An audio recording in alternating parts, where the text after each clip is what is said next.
Hey everyone, it's Alan Schimmel. You're watching TechStrong TV, and today is Thursday, May 7th. Thanks for joining us. I don't know if this is the first time you've watched TechStrong TV or you've caught some of the shows before, but we hope you're coming back because you like what you saw and what you heard. And we have some great new stuff and some old stuff to show you today. As usual, before we get started, a couple of reminders. TechStrong Con is June 4th. If you go to TechStrongCon.com, you can sign up for free, but slots are limited. We're announcing some new speakers. I'll give you a preview if you're listening. We've just gotten Chenzi Wang and Rich Mogul from the cybersecurity world. Emmett Keefe III, the man behind the Insight Ignite and Reignite series and principal partner at Insight, will be presenting. And a few others that are already on there. William Hurley, John Willis. There's more than I can shake a stick at there. Cornelia Davis, Andrew Clay Schaefer. There's got to be a dozen and a half. And that's just on the main stage. Sanjeev Sharma, principal analyst at ASG, will also be presenting. That's on the main stage. There's a whole separate track as well. There's exhibit booths. There's live chats and discussions. Check out TechStrongCon.com for full details. Also, if you're watching this on TechStrong TV, there is a live chat integrated. You can chat out to the team here. Sometimes some of the speakers are on that chat as well. And we also have a companion Slack channel at TechStrongTV.slack.com. You can get an invite from that just by joining at TechStrong.tv. But no matter where you're watching this on, whether it's one of the Roku, Apple TV, or Amazon channels, or the Devops.com mobile channel, or the websites, Facebook Live, LinkedIn Live, thanks for joining us. Let me tell you a little bit about our show today. First of all, speaking of Insight partners, I had a chance to speak with another principal at Insight, Thomas Crane. Thomas is probably the youngest principal at Insight. He serves on a number of boards in the DevOps and cyber portfolio there. And, Insight just announced a $9.5 billion, that's with a B, $9.5 billion new fund. I think they already had, I forget if it was $15 or $25 billion under management and investments. And, their portfolio, especially in the DevOps, DevSecOps, digital transformation, cyber portfolio areas, pretty extensive. A lot of the companies that we deal with, and you probably use their tools, are Insight-funded companies.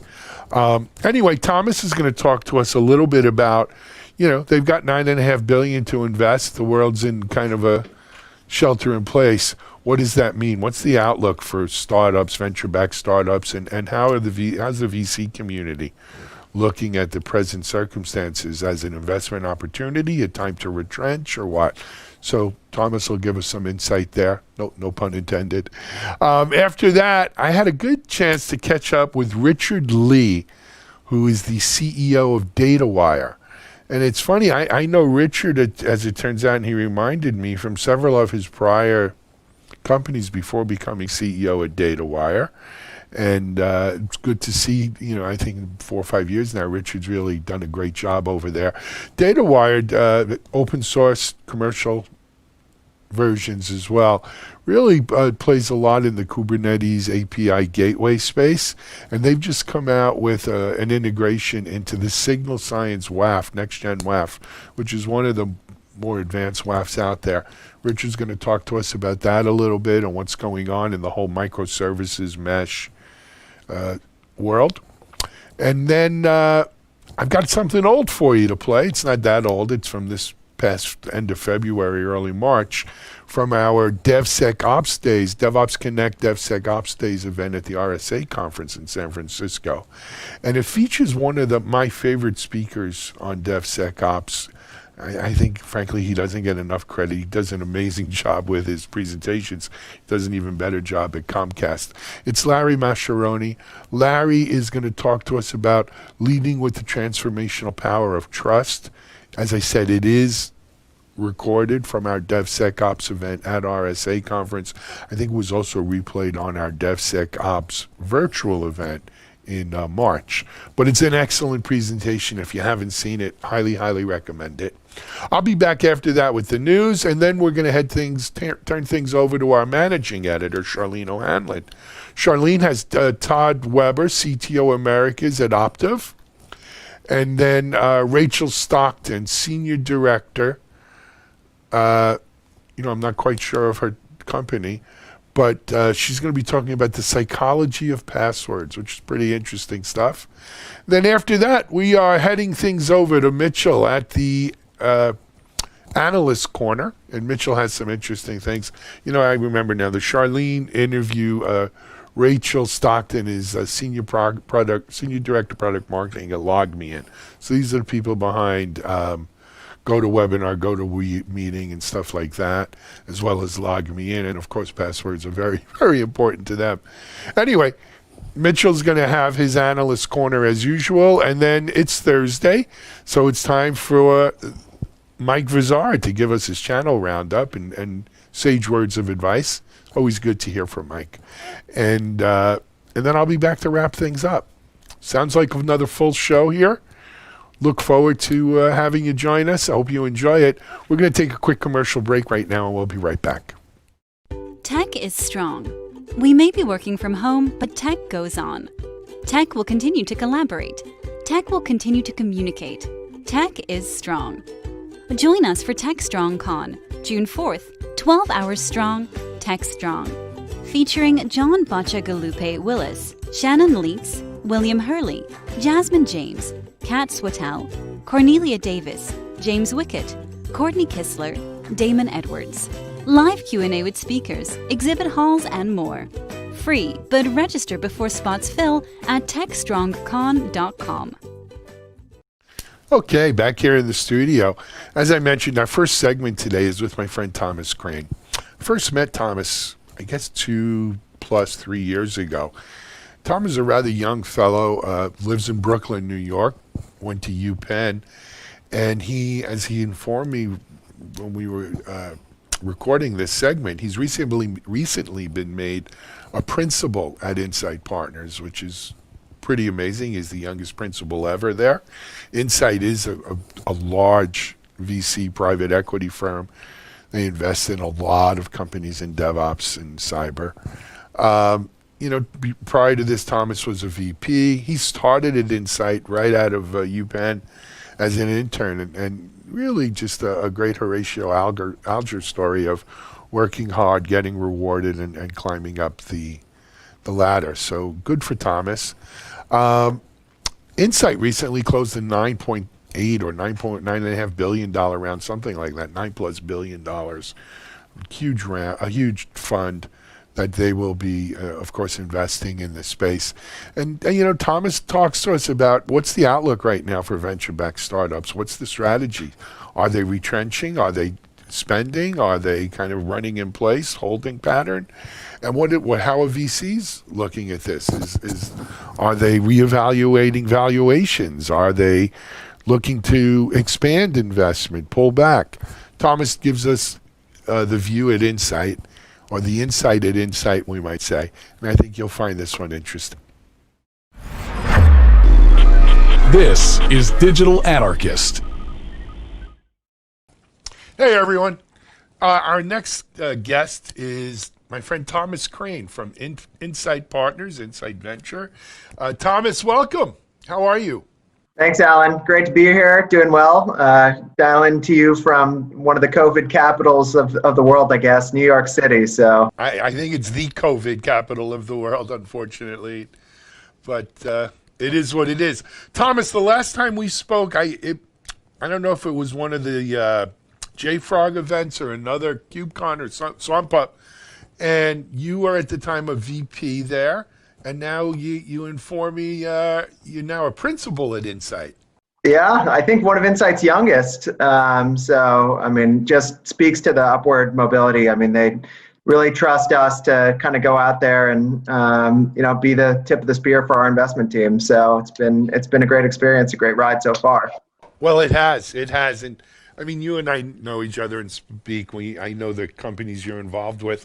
There are many of the companies that are kind of everyday participants here on Devops.com and Security Boulevard and so forth. I know you don't have a lot of time, so if you don't mind, I'm going to jump right into things. Thomas, this has got to be, even though you're a principal and you've been through a bunch of investments and exits and, investing, I don't think you've ever lived through anything like we're going through right now. I'm much older than you, and I haven't. So what do you think? How is this kind of influencing your outlook? Well, look, I mean, we're fortunate to be, backing companies that are relatively resilient to the whole macro situation. I mean, software as an asset class, but specifically my team where we focus in DevOps and infrastructure and cybersecurity, of course, which is one of the few areas where budgets just aren't being cut. But I will say, there is an air of uncertainty. And while Q1 generally was pretty solid for most of our companies, and a lot of that just coming off the inertia of, strong economy before that, I think there is a fair amount of uncertainty for Q2 and whether this is going to be a U or a V or something else in terms of the recovery. That being said, I would say maybe it's because I wasn't a venture capitalist in 2008. But I would say we're definitely inclined to be leaning into things a little bit more aggressively. And I think, if I look to Mark Benioff and some of the quotes he had about what he did with his business in 2009, I know to this day he regrets slowing down hiring and reducing sales capacity back then. I think there could be some good lessons to learn from all of that. Absolutely. And you and I were talking off camera, and we actually hit on this area. This is the time, I think, where new leaders are born. And not only individuals, I mean corporations and products. So I don't think it's a good time to kind of bury your head in the sand and try to hoard your resources. But Thomas, look, you're a VC, you probably get it from enough people. Is this a time where you guys are maybe saying, wait a second, all of a sudden the rabbit's got the gun, right? In the last couple of years, companies have been dictating what many may seem as, astronomical valuations that you had to pony up to, and now it gives you, turnabout's fair play. Do you think we'll see valuations kind of swing the other way, or do you think they'll stay up where they were? Look, I mean, we are growth-oriented investors, and like any growth investor, we look to companies and their forward 12-month forecast as an important indicator for what valuation makes sense. And I think the degree to which companies can bound the uncertainty with what 2020 looks like, the less impact there will be on valuation. In fact, I have a couple companies that new investment prospects and companies that I work with, which have had, a neutral or even positive impact from all of this. And, they're not seeing any discounts in their valuation. So sure. From that perspective, it's just a smattering. But of course, the less uncertainty, the better from a valuation perspective. But, there will be companies that are impacted. Great. Let me ask you another question. I'm sorry, rapid fire questions, Thomas, but I know we got time here. Time issues here. So next, how is this changing sort of the mix of the kinds of technology? Like me personally, I wouldn't be investing in much commercial real estate or maybe VPN technology, firewalls on-prem kind of stuff, anything on-prem from an infrastructure point of view. Has that translated to kind of what you guys are looking at, or are you still just casting a wide net? I mean, I look to one of the founders that I work closely with, the founder and CEO of Recorded Future, Christopher Ahlberg. He has a great tweet. Companies were planning for years to do their digital transformation, and it happened overnight, right? And so every single they're in the threat intel world. Every single security protocol was just changed. No more firewalls, DLP, network monitoring. And look, I mean, I think the other fact is, a lot of folks that unfortunately have been put out of work as a result of this are potentially leaning toward alternative sources of income, including criminal activity and hacking, which actually is a pretty it lends itself well to a remote work type of environment. And so from that You don't see perspective, many. You don't see many offices for the criminals. You're right. Exactly. So I think from that perspective, we're just being mindful of, SaaS. Obviously, SaaS dominates, and that's fortunately, the vast majority of our portfolio. And security and infrastructure, DevOps, that can all be delivered in a remote work way. And look, there are companies like in remote desktop. There are companies in kind of next-gen VPN, so more kind of this idea of more granular controls and the software-defined perimeter that are seeing tailwinds as a result of this, and it makes sense.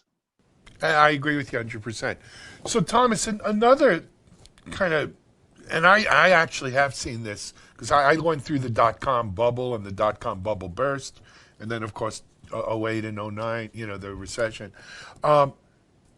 There are a lot of people getting laid off, and a lot of babies get thrown out with the bathwater. There's a lot of really good, skilled, talented people that are available. And instead of cutting headcount, right, this may not be a bad time to add headcount if you could add, the kinds of skills that, quite frankly, you weren't able to add 3 months ago, 2 months ago. I'm wondering if you're seeing that. Look, we always say the assets of our companies are not. It's not our copy, or it's not our IP and our copyrights or whatever it is. It's really the people that go up and down the elevators. And if we can find, use this as an opportunity to find great talent and access to great talent that otherwise wouldn't have been there, that's as much of an opportunity as anything right now. And I think generally, it's easier to say, be bold and invest, in the trough of the curve or whatever it is. But I think for the companies that are bold and actually take advantage of it, they're going to be well positioned coming out of this. And I think, we don't want to be too myopic about it. At the same time, you can't grow if you don't have cash. So there is sort of a mindset of, have planned for the worst, but hopefully you can execute for the best. Absolutely. So, Thomas, a lot of people think, actually, I don't know if a lot of people think we're going to have a V-shaped recovery here. I think a lot of people are thinking more of a gradual sloped recovery. But on the other hand, I mean, knock wood, in the tech world, we live in a bubble where I don't think we've really felt anything the way the general population has. But what do you think? Are we just maybe seeing a delayed kind of reaction in tech, and come Q3 and Q4 it could get ugly?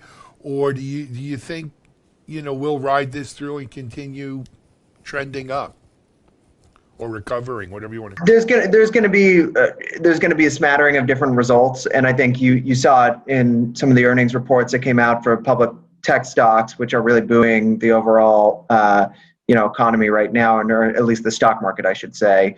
And I think it's confusing, right? For a lot of people out there, they look at the stock market and then they look at the GDP slowdown and the jobless claims, and they don't know how to reconcile it. And I think largely it is a tale of two cities, I guess, if you will. But I think the other aspect is the uncertainty is going to drive consolidation. And for us, we are big believers in an organic growth as an important driver for our companies and as an opportunity for our companies.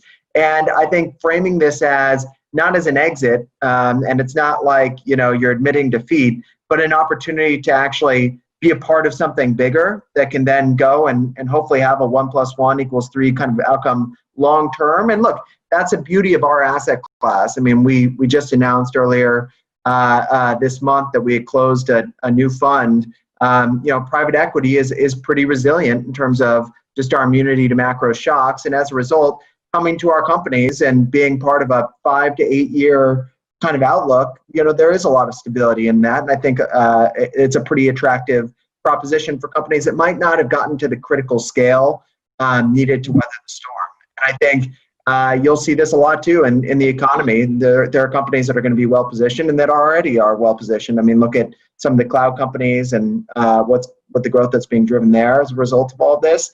Of course, those that can't innovate out of this and that can't find a path to kind of, I mean, companies that are tethered to real estate, et cetera, like it's going to be a tough road ahead. Yeah, I don't disagree. Thomas, I'm going to ask you to address maybe a class of people that are watching this, and that is maybe some folks laid off, maybe some people who had a great idea for a company and are saying, hey, now's a great time to do it, right? This is the time I'm going to put together my business plan. I want to found, because I think we could change the world somehow, right? Because I've never met an entrepreneur who didn't think what they were doing can somehow change the world who is successful. If you're not changing the world, don't bother. But that being said, what would you say to them? Hey, like right now, over these next couple months, what should they be doing so that, by the summer, by fall, maybe an insight or someone, they get on your radar? Yeah, look, I mean, right now, our companies are focused primarily on innovation and on their customers. And I think, you look at the stories like Uber and Airbnb and these amazing companies that were forged in, the 2008 and 2009 timeframe. There's a similar opportunity here. And, a lot of VCs, I think, have rightfully been kind of parodied for, our doors are open, but, secretly they're not doing deals. I mean, we've been very active, and I think, it's part of our view of just building long-term great companies that we're going to continue to lean into new investments. And, I think in September, October timeframe, I wouldn't be surprised if we're kind of back to more of a stable, just kind of run rate in terms of new deal activity. I will say I look back at what happened to our own investment pace back in the 2008, 2009 timeframe.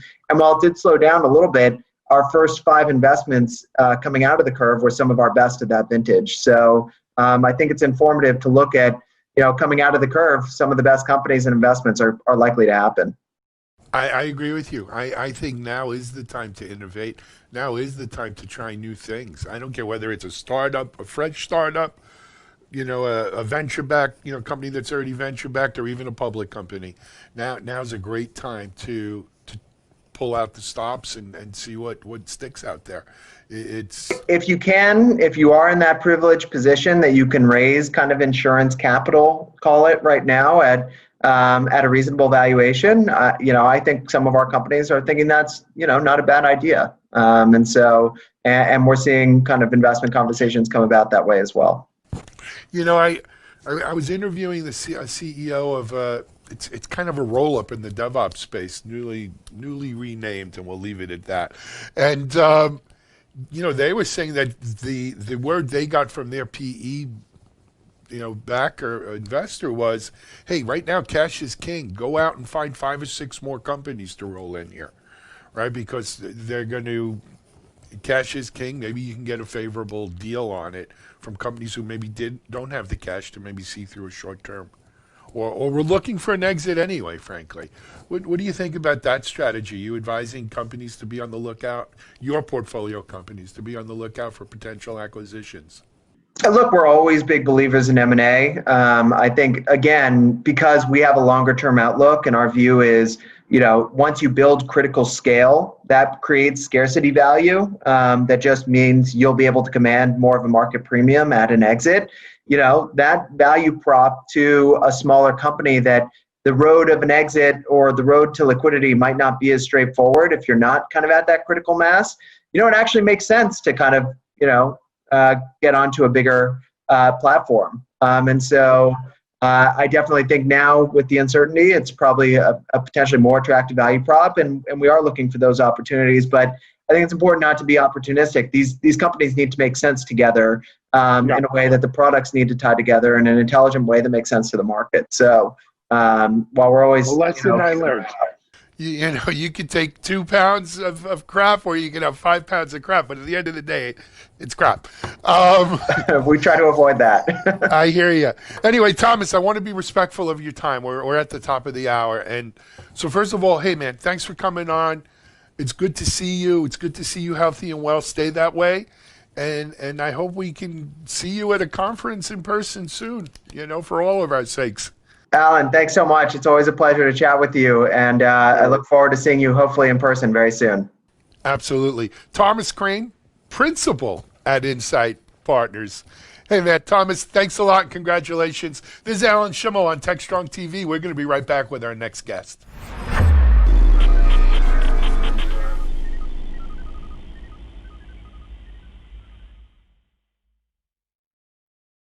I got the burgers. I went to Bun Barn, Beef Patty Palace, Tomato Town. Oh, thanks for getting all this, honey. Yeah, no problem. Getting all of it just took about 2 hours. I just wish there was an easier way to get all your burger fixings from one place, you know? Yeah. Dad, you didn't go to Mayo King? You know our car doesn't fit in their drive-thru. I went to Mustard Chef. I hate this burger. He also went to ketchup. When you're building something using components that don't work together easily, things could get ugly, fast. You wouldn't live like this, so don't make your DevOps team live like this. This lack of burger cohesion is hard on all of us, Cheryl. GitLab is the only single application for the entire DevOps lifecycle. Back now for our second segment of the day. And this one is with Richard Lee. He's the CEO of DataWire.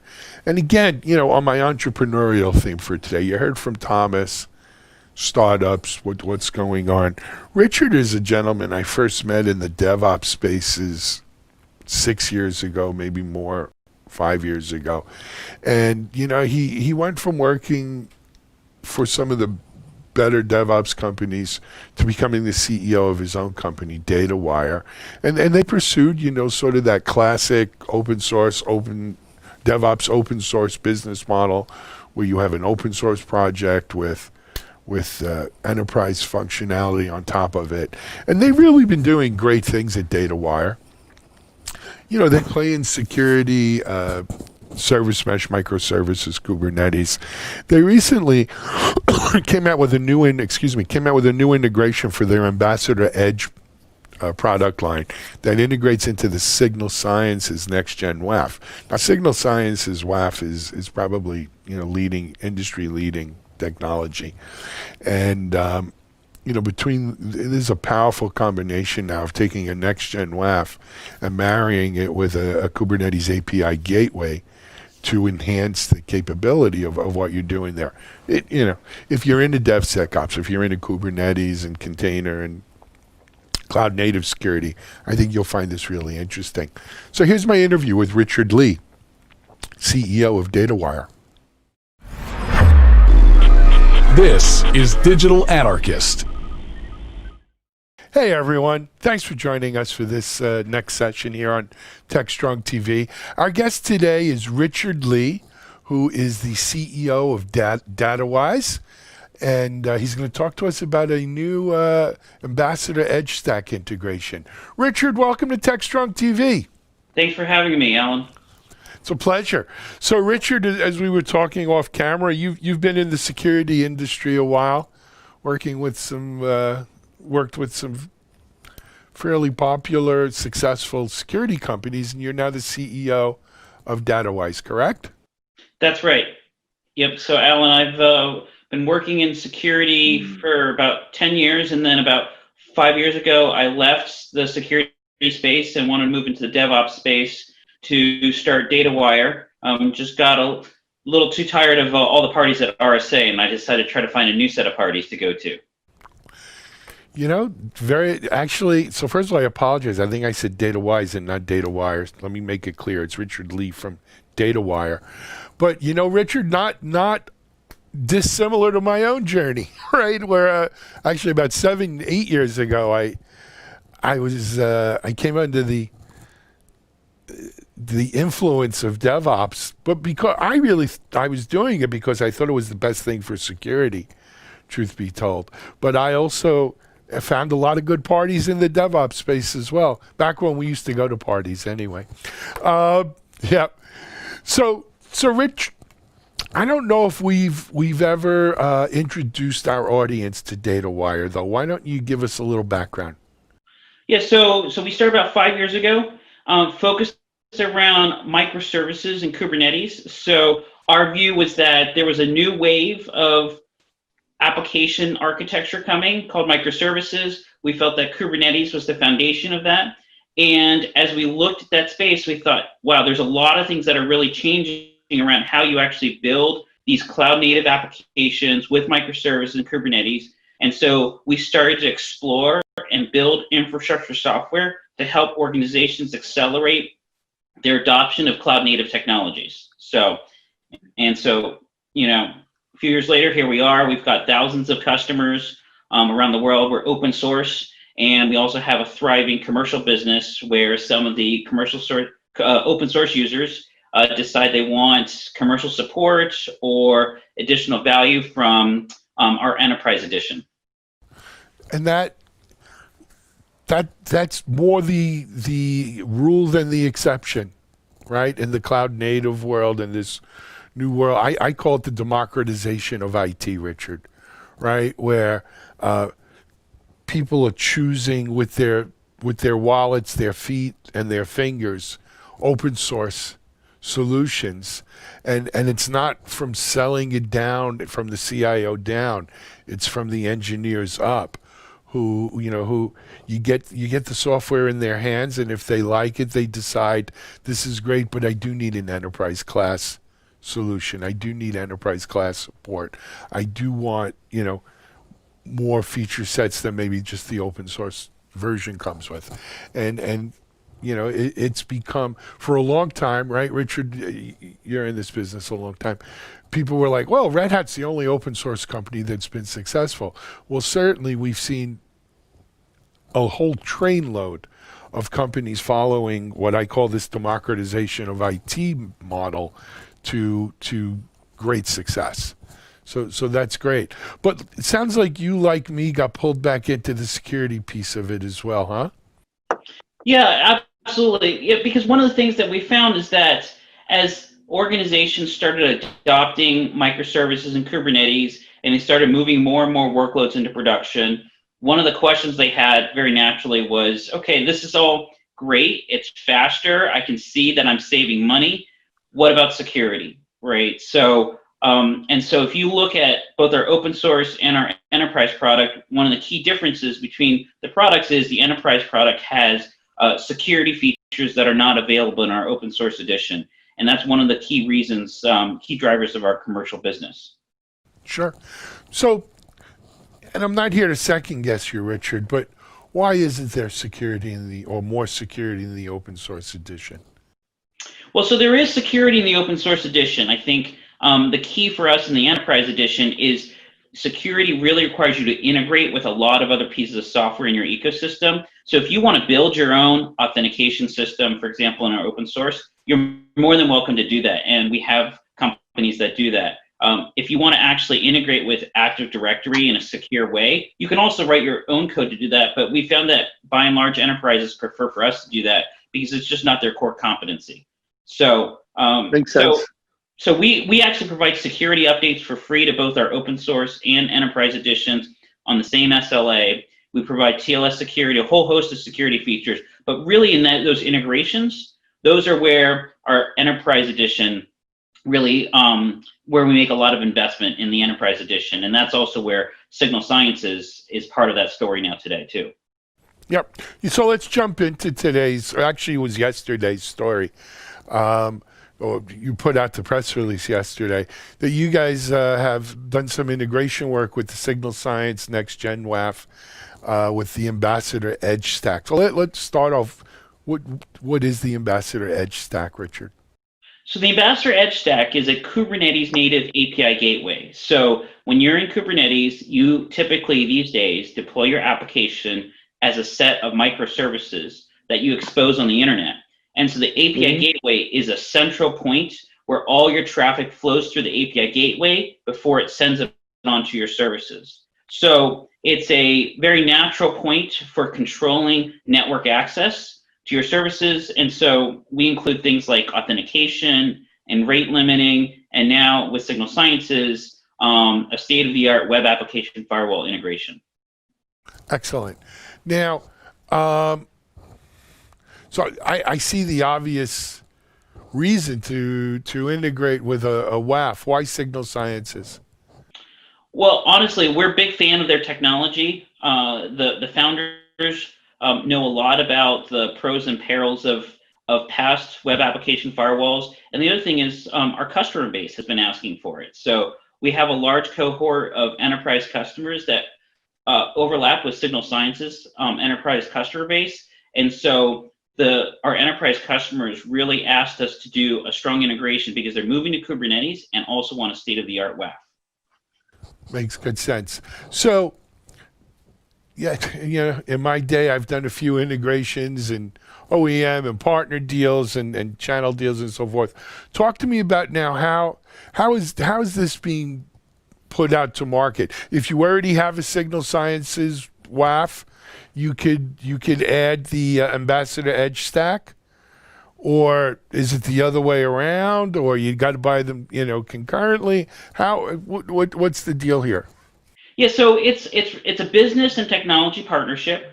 So existing Signal Sciences customers, if they're migrating to Kubernetes, they now have a great option for an API gateway, because pretty much with every single Kubernetes deployment, you do need an API gateway. And so if you're a Signal Sciences customer and you've decided to move to Kubernetes, Ambassador now provides a Kubernetes native API gateway that you can use with Signal Sciences. Flip side is, if you are an existing Ambassador Edge Stack user and you need a web application firewall, well, Signal Sciences provides a state-of-the-art firewall that you can also use. And the configuration of this is just really easy. So there's a very simple configuration file that is integrated into Ambassador, and then you use the Signal Sciences Cloud Dashboard to actually manage your web application firewall. Fantastic. Good stuff. In terms of the go-to-market, is there are the sales teams and sales engineers and marketing collateral sort of together here? Or it's just, hey, you're one of our customers, you know what? You want to use a WAF, check out the Signal Science one, and vice versa. When Signal Science, has a big customer base, people say, hey, we're moving or we're adopting a Kubernetes stack. We really need that API gateway. And Signal Science says, perfect. We have the data wire connection for that for you, and it's a no-brainer. Yeah, it's really a partnership that we're just launching. We've got our marketing teams connected, our product teams are connected, our engineering teams have worked together, and over time, I expect that relationship to expand. We're really focusing on a small number of initial enterprise customers, making them successful, testing it, and using that to drive case studies and broader adoption and awareness in the Kubernetes web application firewall market. Makes sense. So, Richard, let me, you probably don't know the answer to this, but what percentage of Signal Science WAF or customers do you think are running Kubernetes? I don't know specifically. What we see is that Kubernetes adoption is growing in every single customer segment, right? So whether you're a small startup to large enterprise to a particular team within a medium-sized business, we're seeing just massive Kubernetes adoption. And so even if today it's not a huge percentage of Signal Sciences business, I'm very confident to say that over the next year or two, it's going to grow very rapidly. Excellent. Well, yeah, we of course see this all over, right? The Kubernetes adoption curve is just, probably.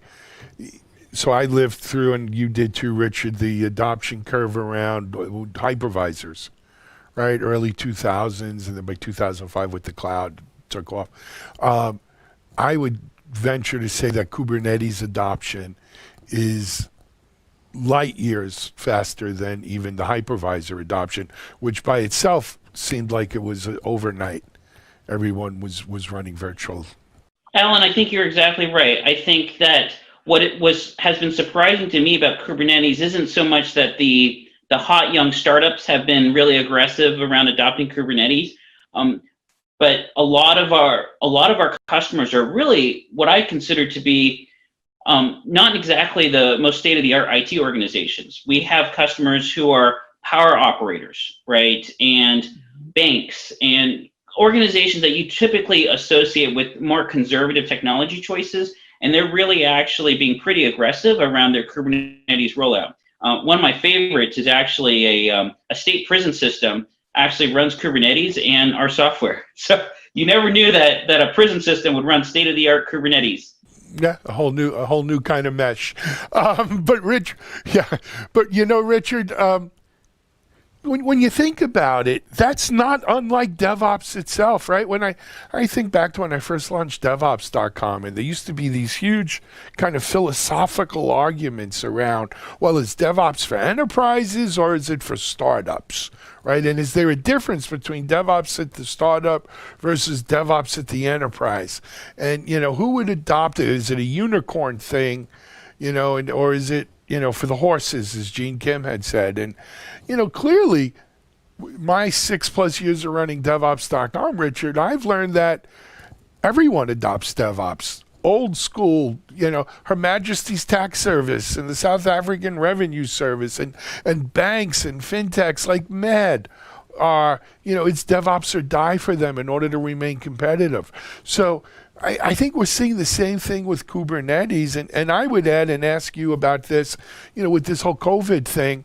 I think we're seeing an increased push. Hey, we've got to do our digital transformation fast because this thing is the new normal, and we've got to be able to empower people to work remotely. We've got to move faster. We've got to be cheaper. We've got to be up in the cloud.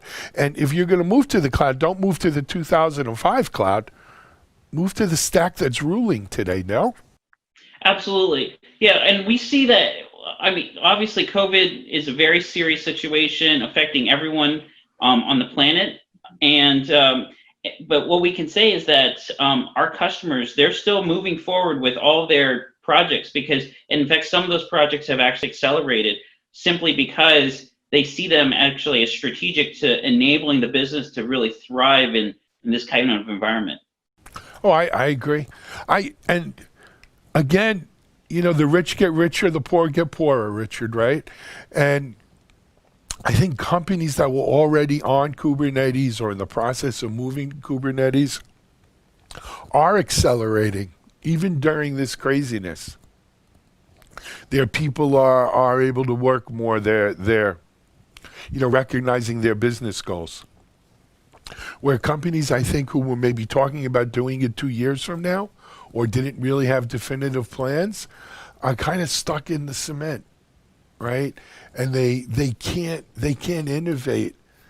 It's hard enough for those companies to innovate when everyone is in the office. It's near impossible to innovate when everyone's working remote, and they don't really have that kind of infrastructure to support that, right? And it's not that they have bad IT people. They're not running a infrastructure and technology stack that scales in this kind of environment. Right. And it could be lethal to them, right? Because if they don't change quickly, Richard, the gap's going to widen to the point where, you got to ask if they're actually going to be in are they in survival mode? I saw J. Crew, I think, bankruptcy today or yesterday. It's there's going to be a lot of that. Yeah, I think the survivors are going to be the ones that adapt and embrace a distributed development, cloud native, cloud first approach to developing software and managing their business. So, yeah, but to your point, companies that are doing that can't forget about security either. They've got to integrate security. They've got to use tools like an Ambassador Edge Stack for that. As you mentioned, everyone who's running Kubernetes in the cloud like that needs to have that API gateway, and you've got to secure it. And the tools like the Signal Science WAF, Next Gen WAF, and I realize this is the partnership you're announcing, but there are other WAFs, but they got to use something. Is my point, right? Yeah, I think that's right, Alan. And I think one of the things that we're finding is that because the cloud and Kubernetes to a lot of organizations is so new, really focusing around something that's easy to use and maps to Kubernetes is one of the key criteria that organizations are looking at from their next platform solution, from a WAF or from an API gateway. And I think that's one of the things that we spend a lot of energy around is just making sure that Ambassador, along with Signal Science, is as easy to use as possible. Because even if it's very, very powerful, if it's not easy to use, generates a lot of false positives, a lot of false negatives, then you might as well not really be using it. So, so that's a big focus for us. Yep. Richard, we're coming out of time, and I realize we didn't even tell people where to go get this, how to find out more information, download an open source version of the DataWire product. Where can they go? So just come to our website. It's getambassador.io. So getambassador.io. Yep, very easy. Very cool. All right. Richard Lee, CEO for DataWire. Thanks for being our guest on TechStrong TV here. We want you to stay well and have you back on the show maybe in a couple weeks. All right. Thank you, Alan. All right. Richard Lee, DataWire. Ambassador Edge Stack now integrated with the Signal Science Next Gen WAF, and you can check that out at getambassador.io. Right, Richard? Exactly. Thanks, Alan. Perfect. All right. This is Alan Schimmel for TechStrong TV. We're going to be right back with our next guest.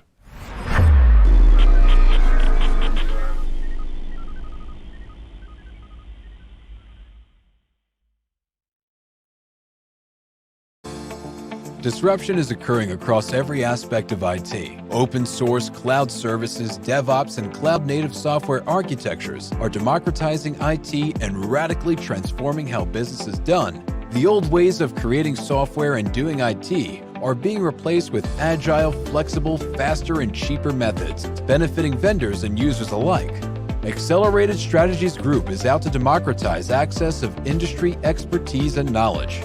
We use our expertise and experience to offer insightful, intelligent, useful information in a variety of formats relevant to the IT community, digital events, videos, reports, assessments, workshops, and implementation projects with tech vendors, IT organizations, and business leaders. We widely and openly share our work products, often for free. Analyst reports these days aren't worth more than a graph or chart that tells a story or illustrates a market trend. We work with developers, DevOps teams, cloud architects, security engineers, and transformation leaders most every day, creating and implementing transformational strategies and technologies. We're not just thinkers, we're also doers.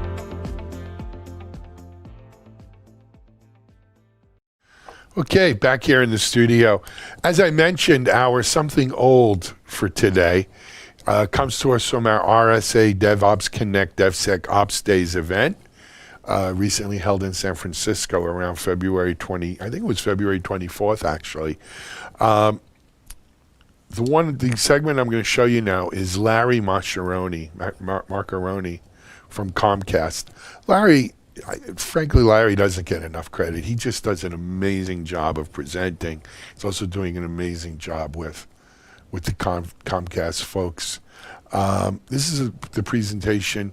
And it really talks about, DevSecOps initiatives to get development teams to make certain mindset shifts and adopt security practices. Well, how do you get that done? It's easier said than done, obviously, and collaboration and mutual trust are key to it. Larry dives into this. I think you're going to find it very interesting. Anytime you can catch a presentation from Larry, I'd highly, highly recommend it. So here's Larry Monteroni from Comcast. So I'm going to start off with this quote to sort of set the stage.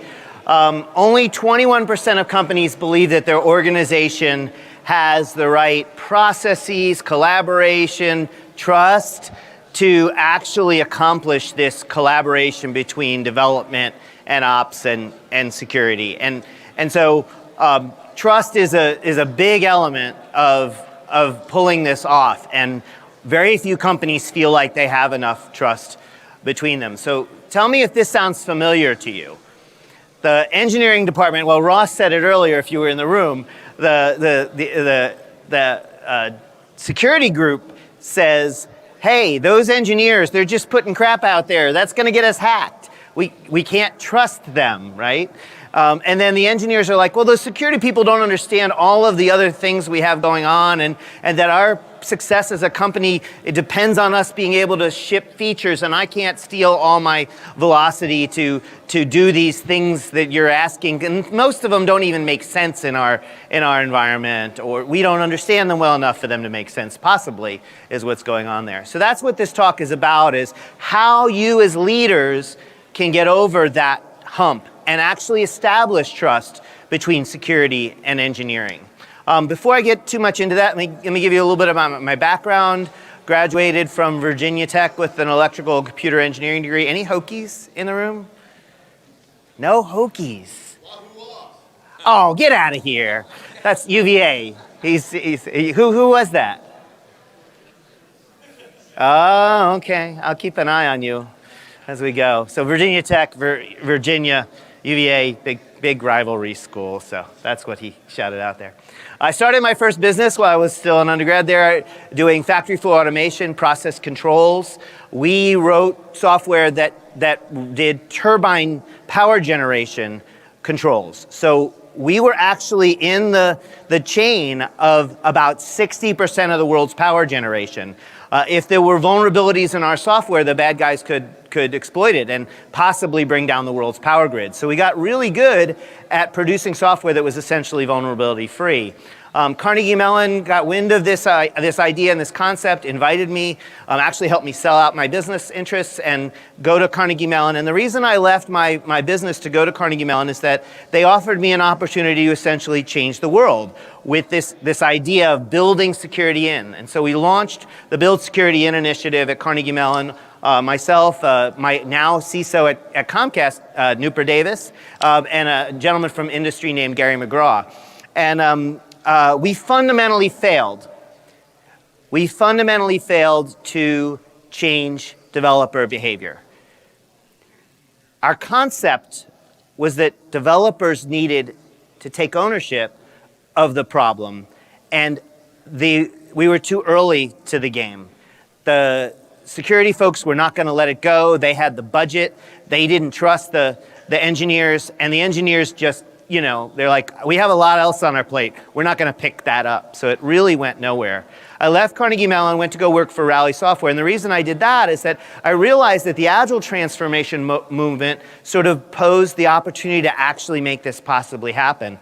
And then along came Devops following the Agile movement. And Devops is the perfect fertile ground for our message of getting developers to take ownership. So that's how I got to where I am now. Newper got the CISO job at Comcast and said, hey, let's give it another shot, except this time under the moniker of DevSecOps, and that's where we are. And it's been no holding back, as Alan said this morning. This movement went from almost nothing a few years ago to where it is now, and that's essentially the same time that I started at Comcast to now. I do want to mention that I'm also an active developer. I'm the primary author of a dozen open source projects, one of which gets 400,000 downloads a month. So I have instant credibility with developers. I believe it's really important that if you're going to be telling developers what to do, you actually have to be doing it, and you have to be doing it recently and not have done it 5 years ago, because things have changed a lot since then. And so I feel that's an important aspect of my story, is that I have that developer background. So this is the fundamental problem. Bolt-on security, doing security after the fact, thinking that you can sprinkle pixie dust on a product that was built without security in mind, and suddenly it'll be secure. Put boundary protections around it, and it'll be secure. This is the concept that we've had for years. Was never really very effective, first of all, because a lot of the incidents are application related, and that's getting more and more true. And as you start to move faster and faster with DevOps, it becomes impossible to do these bolt-on activities. So there's the tension. This is the big problem that people are realizing is happening in organizations. And then, of course, as we mentioned, there's this huge lack of trust. You're never going to get the development team to sort of learn from the security folks, and the security folks to sort of adapt their approach for the engineering team if they don't trust each other. And so this talk is essentially a way you can get over that hump. I have this thing I call the trust algorithm. And the trust algorithm is essentially, for DevSecOps, is essentially my concept, my ideas, but the base formula actually comes from a gentleman named Charles Green, and he has a website called Trusted Advisor, a consulting business called Trusted Advisor, and I learned this years ago without connecting it to Charles, and then I started talking more about it, and Charles reached out to me and said, hey, that's my stuff. I said, I knew it wasn't mine, I just didn't know where it came from. So Charles is on board with me continuing to use this as long as I give him this credit for it. We're going to go through each of the terms of the trust algorithm here one at a time so you sort of understand it. But overall, trust is credibility plus reliability plus empathy, all in the numerator, and then divided by, in the denominator, apparent self-interest. And so by putting the thing in the denominator, if it's large, then that makes the overall equation low. So you want that thing in the denominator to be as minimal as possible. So that makes trust as big as possible. And you want the stuff in the numerator to be as big as possible. Denominator low as possible, numerator big as possible. We're trying to maximize the things in the numerator, minimize the thing in the denominator. So credibility is essentially, do you know what you're talking about? Can you go in and can you actually convince folks that you are an expert in this and that they should listen to you because you know what you're talking about? This is very difficult to do for security folks in general. They struggle with this. They don't have the experience that the engineering folks have with producing products. And so they're constantly sort of using different terminology. They're constantly sort of saying things that, conceptually are great if you're going to bolt on security, but don't work if you really want to build it in. And so they're sort of a little off. And the engineers sort of realize, I can snow these guys, or I can tell them what they want to hear and make them go away, and that's the path of least resistance. It's too hard to get them to change their policies. It's too hard to convince them that they're wrong. I'm just going to, go the path of least resistance and get past this engagement. So what I like to do instead of having security people go in and meet with engineering teams is I like to have engineers go in and meet with engineering teams about security. And Jasmine sort of has that background, has that engineering background, but she's here speaking. Her role is not security primarily. She's speaking here at a DevSecOps conference from that perspective. Ross is a very similar sort of perspective as well this morning. I really do think that this is the key to pulling this off. If you are thinking of launching a DevSecOps transformation program, I would start by finding the 10 most highly respected engineers in your organization, getting them to come to a meeting by bribery or forcing their boss to talk to the president or some way, get them to come to a meeting, sell them on this vision, sell them that you want to take this different approach and get one of them to lead it. And you'll never push it out throughout the engineering organization without their buy-in. And if you're from the security space, which most of you are, then you're going to need that person essentially partnered with you, if not leading it, in order to pull it off. And then you can teach them whatever they need to know about security. Now, granted, good, talented engineers are worried about security, as Jennifer was saying this morning. They want to do the right thing, and they know that producing secure products is part of that. So some of them have become great students of security and actually have thought about this deeply and know it, but a lot of them don't, and so you might have to bring them up to speed on some stuff. But don't try to convert them to be security specialists. Just teach them sort of the ideas and the concepts and the frameworks, but let them adapt it to their mindset and the mindset of other engineers. That is sort of the key. The other thing that's key is that this staff, this DevSecOps transformation staff that you're putting together, has to continue to write code. You can't say, okay, you're now no longer a coder, you're now a coach, a DevSecOps transformation coach or a security coach, or you're now paid out of the security budget, of course, but you still get to write code every day. And this is sometimes hard to pull off. You have to think of the role as toolsmithing to a certain degree, and that these folks are not just responsible for for cajoling engineering teams, they're also responsible for making it easy for the engineers to do the right thing. And you do that by creating self-service tools that they can consume. And so this is essentially how you optimize that term in the numerator for credibility. This one slide essentially is my advice on how you maximize that term. The second term is actually pretty easy. It's reliability. It's really how consistently you do what you say you're going to do. And this is my only guidance on this, because this is what security people have consistently done very well in the past. And all good business leaders essentially learn this very early on. Make and meet commitments. If you meet with an engineering team and you tell them, you know, let's get the scanning tools integrated into your pipeline, immediately go back to your desk and get them the licenses for that and send them the link to the instructions so they can configure their pipeline to actually start running these scans. Do it very rapidly, like that day, that moment, right after that meeting. And then follow up and consistently follow up. And if they ask a question or they relay a difficulty, an obstacle, respond very rapidly to them. Not just with, I hear you, but I hear you, we will look into it, and we will get back to you no later than by the end of the day today. That's the sort of thing you need to do in order to establish this pattern of reliability. And then the last term in the numerator is empathy. And this is how well you show them that you get their pain, that you understand what they're going through and the obstacles that they're dealing with. So you do this by essentially, first understanding their perspective. So having an engineer do this is easier than having a security person do this, but you can coach this capability. You can coach this to anyone. It doesn't have to be engineers to do this. But you not only understand where they're coming from, but you will stand up for where they're coming from. You will defend them to the rest of the security organization.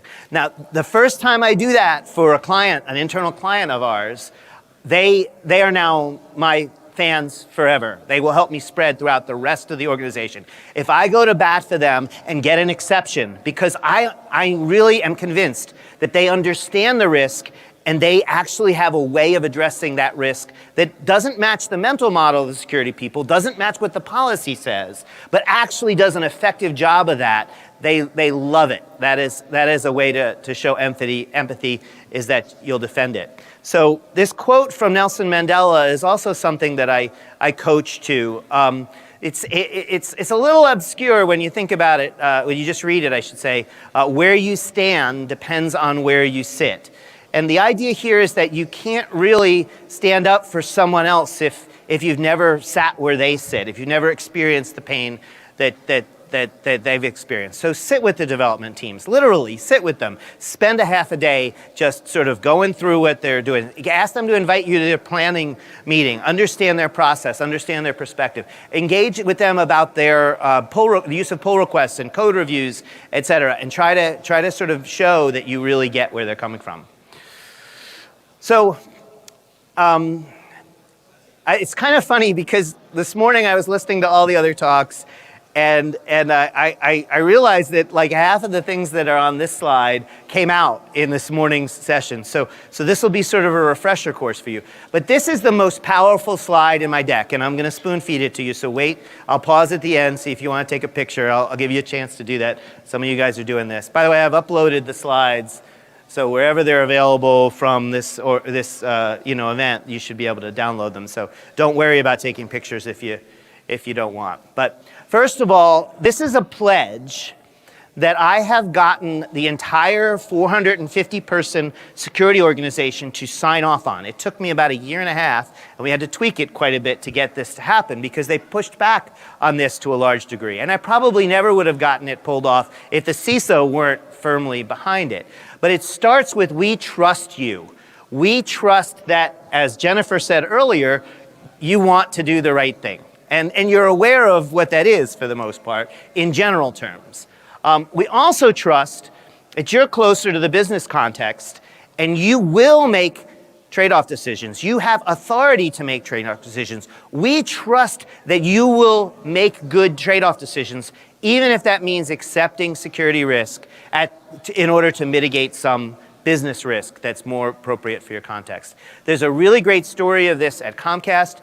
There was go back 5 years before I started at Comcast, maybe a little longer than that. Everybody realized that cord cutting was going to be very, very, risky for Comcast. We had to bend the curve on cord cutting to give us time to sort of round out our business with some other revenue where we were going to be in bad shape. And so our very visionary CTO came up with this project that we were going to basically revolutionize the user interface of cable set-top boxes. And we did.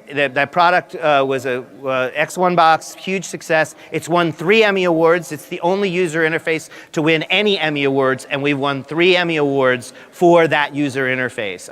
Mostly voice-driven is sort of the key thing that most people sort of get out of it. Very well done voice-driven interface. But when that project was launched, the security people and the ops people were like, well, it's got to scale and you got to meet all these rules. And the CTO realized that if we had to do all that from the start, we would never solve the business problem of coming up with a revolutionary interface for cable set-top boxes. And so they basically gave them permission to forget about all those reliability and scalability and security concerns until they addressed the business risk of bending the curve on cord cutting. And so that was visionary, and that is the sort of thing we want teams to be doing. But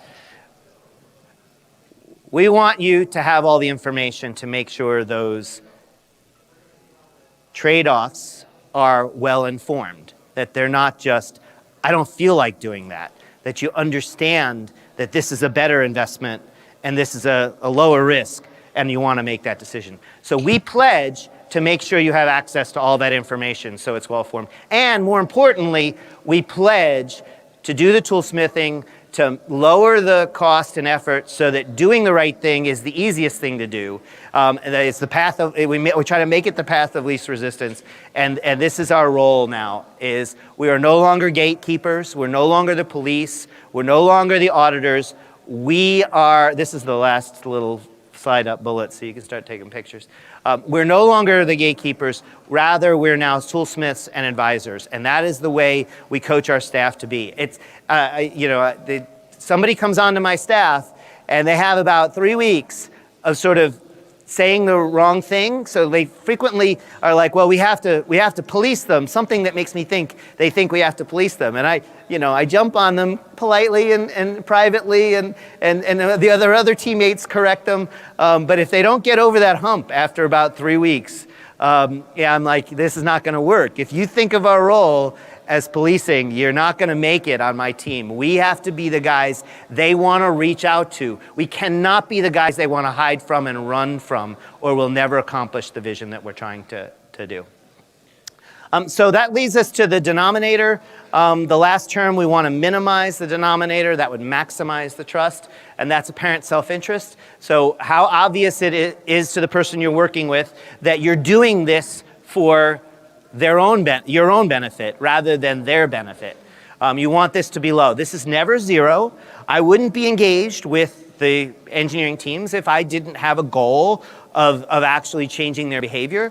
And so this is never zero. So what you want to do is you really want to address this by emphasizing the shared interest rather than your self-interest. And by that, the most obvious one is essentially saying, hey, our reputation will determine our stock price. We all have an ownership in this business.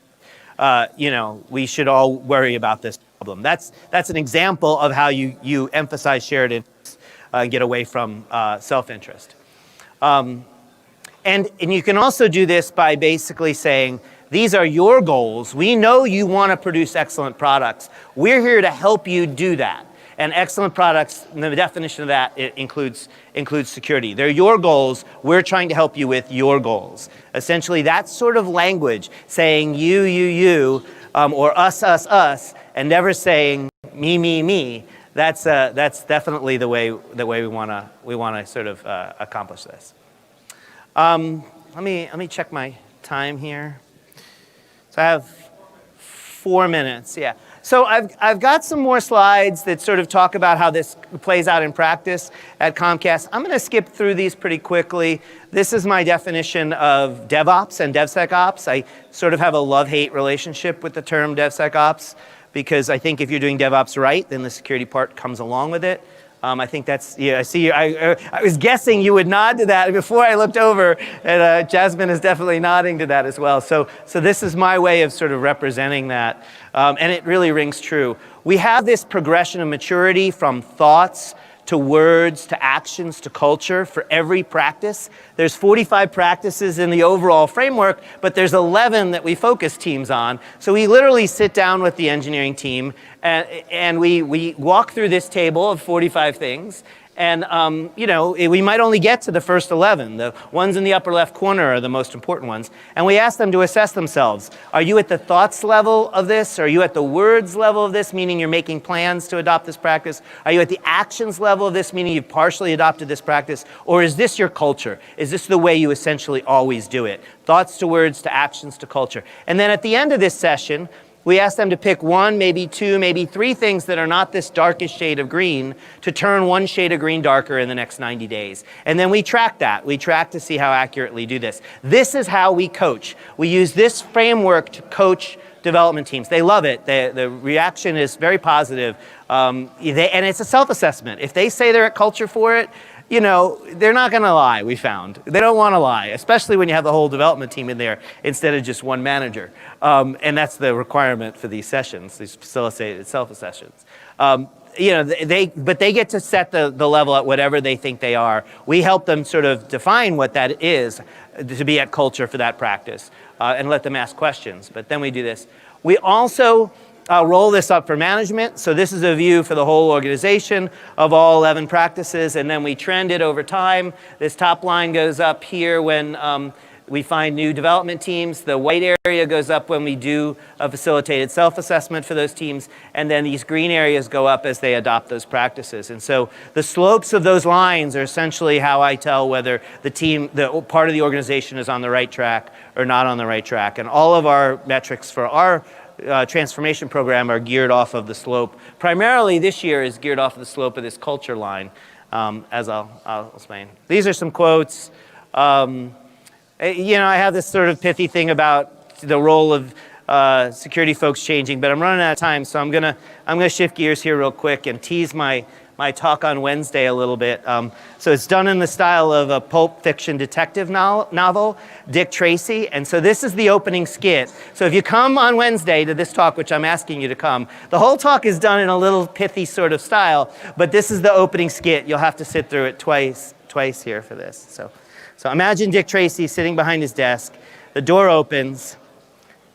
Her name was Big Data Analysis.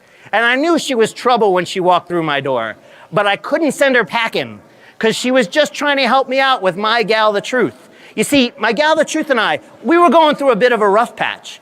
I'd recently hooked up with a new crowd named DevSecOps, a well-meaning bunch.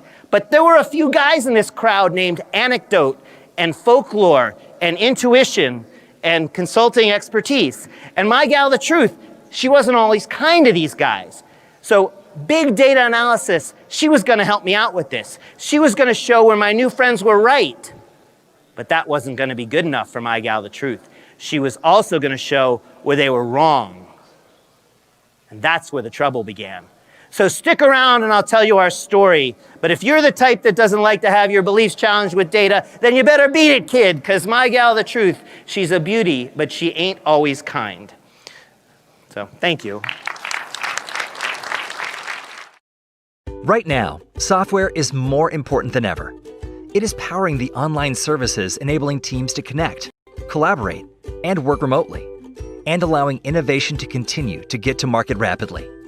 CloudBees offers software delivery automation solutions to support all remote teams, and you can use the best-in-class tools you need to get the job done. CloudBees helps you build stuff that matters. Visit cloudbees.com to learn more. Back here now, it's time for the news. Hope you enjoyed our 3 segments so far this morning. As usual with the news, just giving you a kind of quick rundown of some of the headlines. I hope you can check out the articles. But as I always tell you, this is not an exhaustive list. There's a lot more information, articles, and news out there. There's the webinars and stuff. So please do check out Security Boulevard, Devops.com, Container Journal, if you want to find out more. But a couple headlines over in the Boulevard for today. We have 5 lessons about cybersecurity and COVID, the best laid plans. Certainly we're learning as we go there. And there's a good article that lays out some of the lessons learned, and maybe you could save you an idiot tax, right, by leveraging what other people have already learned and mistakes they've made. Also, we have an article around the census security. You know, the census was recently completed, but how protecting complete cloud systems aids in accuracy. And take a look at that. I think it's a good one. Over on the Container Journal site, we have an article about Anchor, Anchore, if you're not familiar with them, doing great stuff in the Kube world. Anchor adds support for Windows containers. And yes, Windows containers are a thing. I think they're going to be bigger as we go on. And then another article, I think we might have mentioned this one, but it's big enough I want to re-mention it. SNCC is partnering with Red Hat on OpenShift security. And again, that was coming out of the recent Red Hat Summit, and SNCC's doing great things all around. Take a look at that one. And then also SkylerDB adds operators for database on Kubernetes. And of course, operators are all the rage in a lot of these programs now, but now SkylerDB's added it as well. Over on Devops.com. We have DevOps and AI ops better together. So DevOps is an attempt to scale technology with humans, and AI ops, or is AI ops the ultimate answer? I'll leave it for you to decide, but you check out the article. And then also we have sacrificing security for speed. The top 5 mistakes businesses make in application development. So, you know, I got to tell you, I disagree with the premise of the article. But one of the things when I started Devops.com is I wanted to create a big tent for everyone with an opinion and a point of view around DevOps to put that out there, let the community decide. And you be the judge of what you think is truthful, not that anyone lies, but what you think is correct or incorrect. And, you know, I will tell you that my personal belief is that what we can do with DevOps is we can go fast and be more secure. So it's exactly, we don't sacrifice security for speed. We get security with speed. But, you know, there are other opinions. Read the article and you could check it out. And then we also, you know, GitHub. Look, anyone who thinks GitHub is just a repository is kidding themselves. They just released yet another new slew of tools for developers to use here. And, you know, they continue marching down that CI/CD space. They want to be an end-to-end DevOps solution. And, you know, go head-to-head with GitLab and CloudBees and JFrog and some of these others. Digital.ai, another company in that space. So GitHub just released a bunch of tools, and go check that out. I think it's a worthwhile article for you to take a look at. Also, Second Watch launched DevSecOps or assessment service. And we have a report that finds greater appreciation for observability. So there you have it on devops.com. Very busy. You know, this thing with COVID, you would think we'd have less people submitting articles, but we have more people, more articles coming out. So do check out all 3 sites for more. But that's my news roundup headline for today. It's Thursday. We're going to, just like every day, we're now going to turn things over to our managing editor, Charlene O'Hanlon. Charlene has 2 good interviews today to present to you. So Charlene, take it away. This is Digital Anarchist. Hey, welcome back everybody to TechStrong TV. I am Charlene O'Hanlon, Managing Editor at Media Ops. And I am just about to have a great conversation, I'm sure, with Todd Weber, who is the CEO of CTO Americas at Optiv Security. Hey, Todd, I almost gave you a job promotion. How are you? Good. I thought about the after interview for this. So Right, exactly. I didn't want to get you in trouble there. Hey, well, thank you so much for taking a few minutes and talking with me today. Really appreciate it. No, happy to do it. So tell me first a little bit about Optiv Security. So Optiv is the world's largest cybersecurity SSI or services system integrator. We've been focused on cybersecurity for over 20 years. As a conglomeration between Fishnet and Accuvant and several other companies that have come together. We are solely focused on cybersecurity, and we have about 2,000 cybersecurity experts located primarily in North America, but in other places as well. And we are focused on making our clients' cybersecurity programs more mature and how we can kind of strengthen that curve, to use puns in our COVID world here, and how to help them along their journeys with maturing their security programs. All right, great. Well, one of the recurring topics that has come up during this this pandemic, this COVID-19 crisis, is the issue of cybersecurity and working from home. And I've spoken with a lot of folks about this particular topic. Everybody has a slightly different point of view, but for the most part, we all agree that it needs to happen, that there needs to be a stronger cybersecurity stance with organizations in helping and ensuring that their employees stay secure even while they're working from home. So kind of want to pick your brain a little bit about some of the security issues that organizations are seeing among their employees now in this this work from home kind of new model of working now, and keeping in mind that a lot of organizations really had no notice to kind of get their employees set up for work from home. So what are some of the risks now that they're kind of dealing with as we're now what 5-6 weeks into this. So what are you seeing? So as you said, many people were caught. We had to do this in an emergency way, and as you said, it's not like we had a choice in the matter. It was either this or nobody works. And, the initial triage function was mainly about how do we just get everybody up and running, and how do we get them to access to resources, that just all from home. And in some cases, that was going to be from corporate devices, and some people were set up well to do that, and then some were not.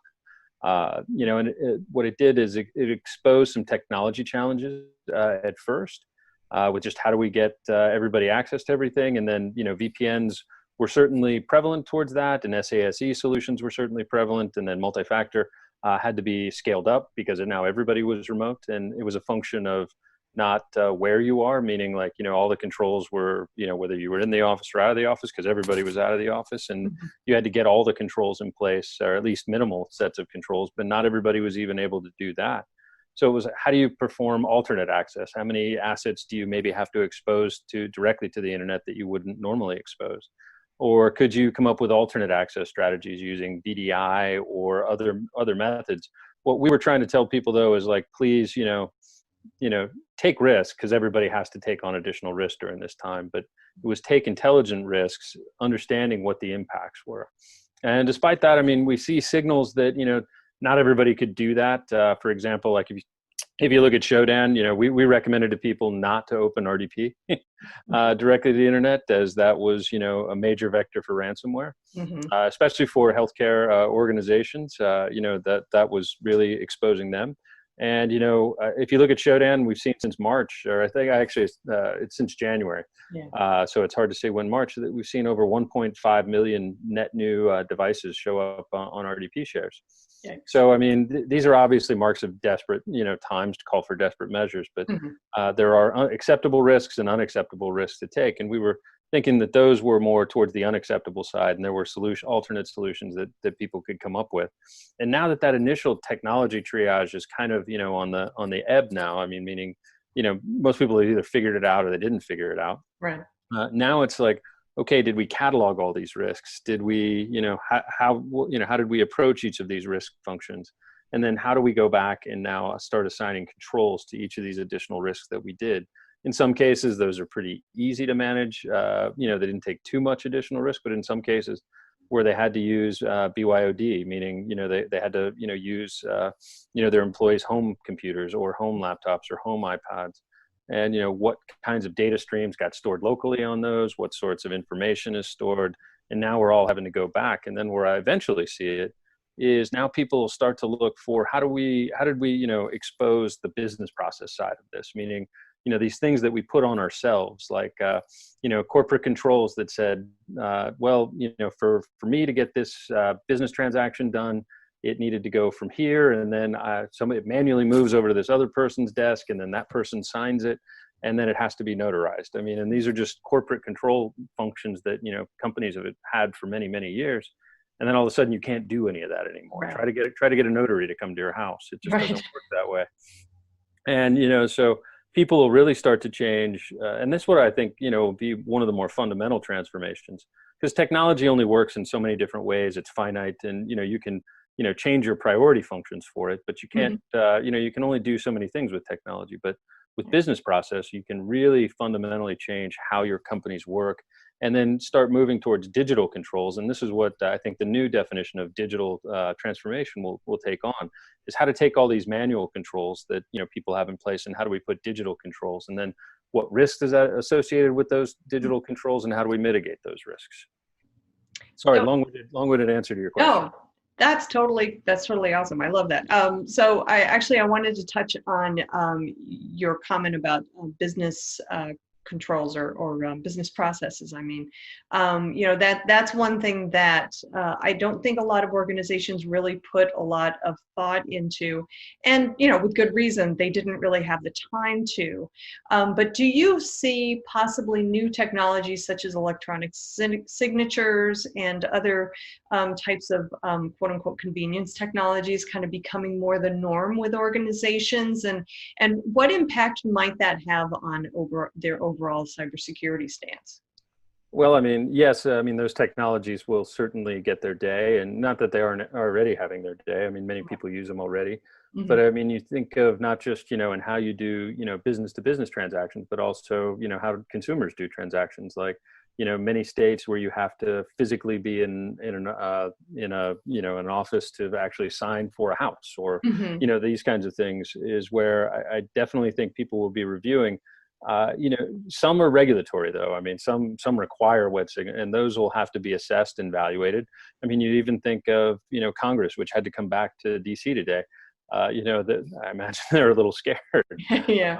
I know I would be. And, they actually talked about, trying to, could we do everything electronic remotely? And, things like the Constitution kind of get in the way of those things, where, you have to really look at those fundamental aspects, and then what can you build off those fundamentals?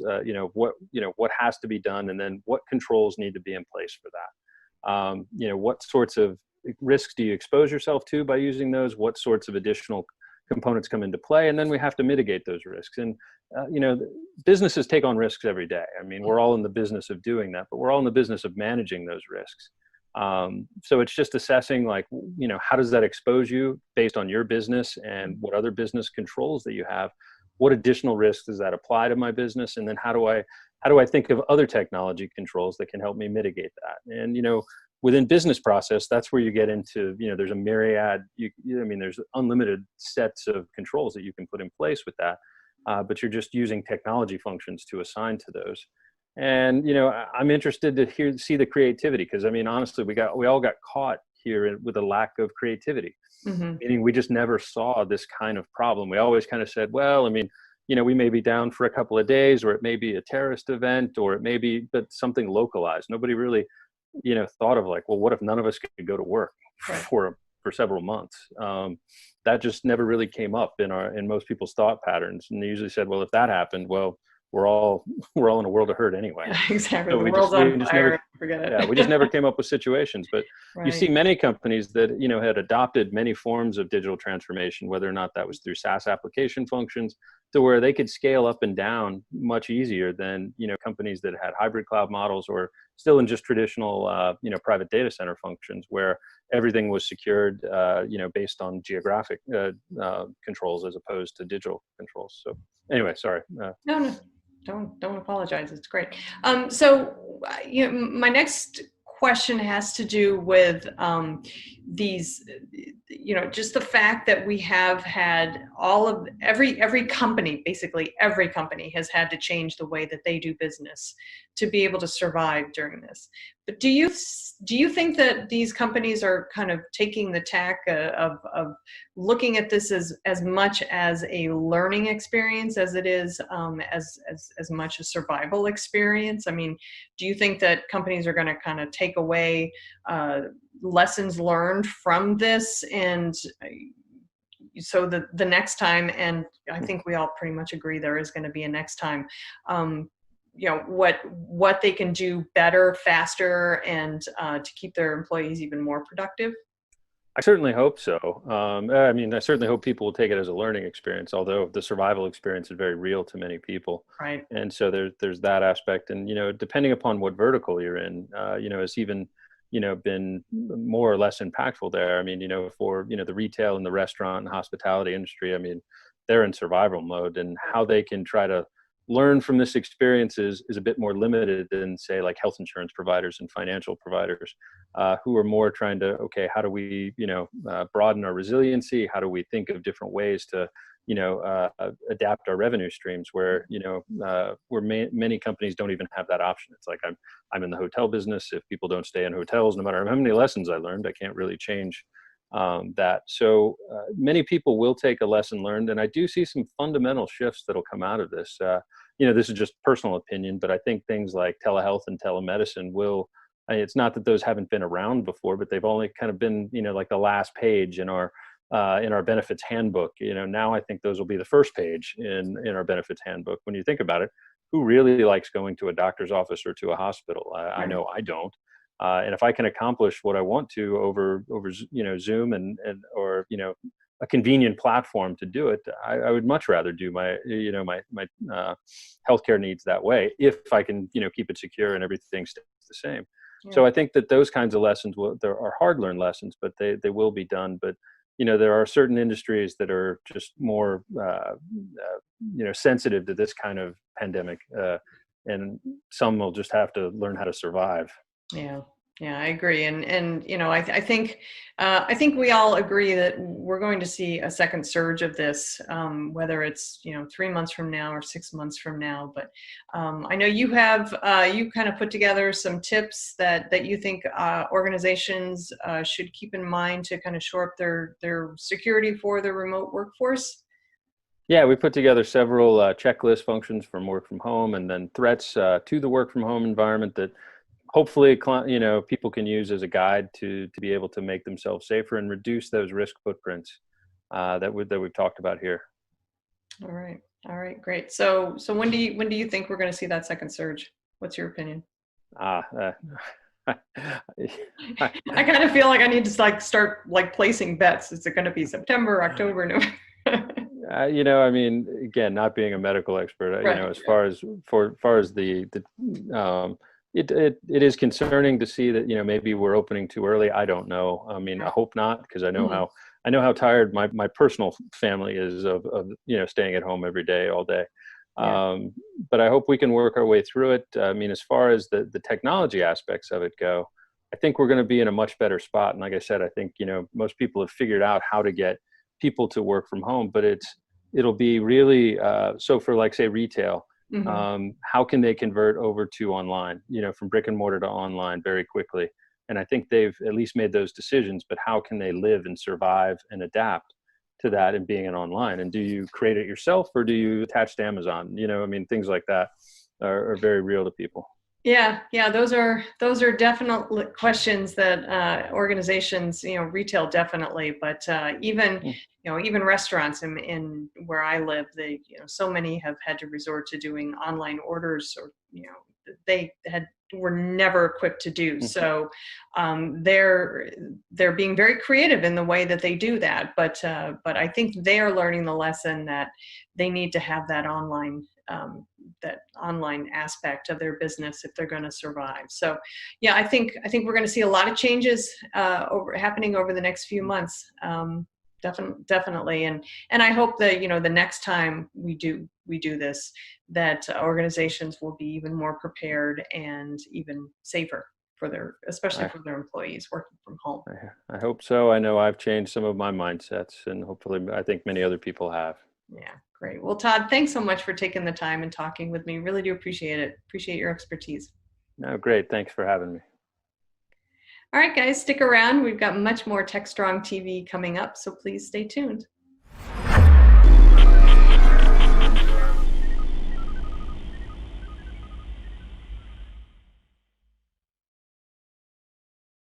Hey everyone, Alan Schimmel, CEO, founder of Devops here. I want to personally invite you to join us on June 4th for 12 hours strong of TechStrong. TechStrong Con is our conference that we're putting together.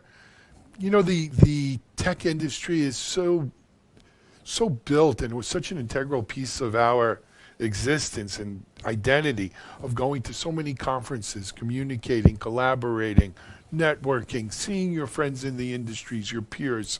And just because we can't get together in person anymore, we can certainly do it virtually. We've been doing virtual events at Devops for 2 years. We think we've got them down. It's it's a really immersive experience. But what I'm really excited about with TechStrong is, my friend John Willis, my partner in Digital Anarchist, John's put together an amazing lineup of speakers. I think unlike any you've seen at a virtual DevOps, cloud native, DevSecOps, or cybersecurity related conference before. Check it out. Go to techstrongcon.com.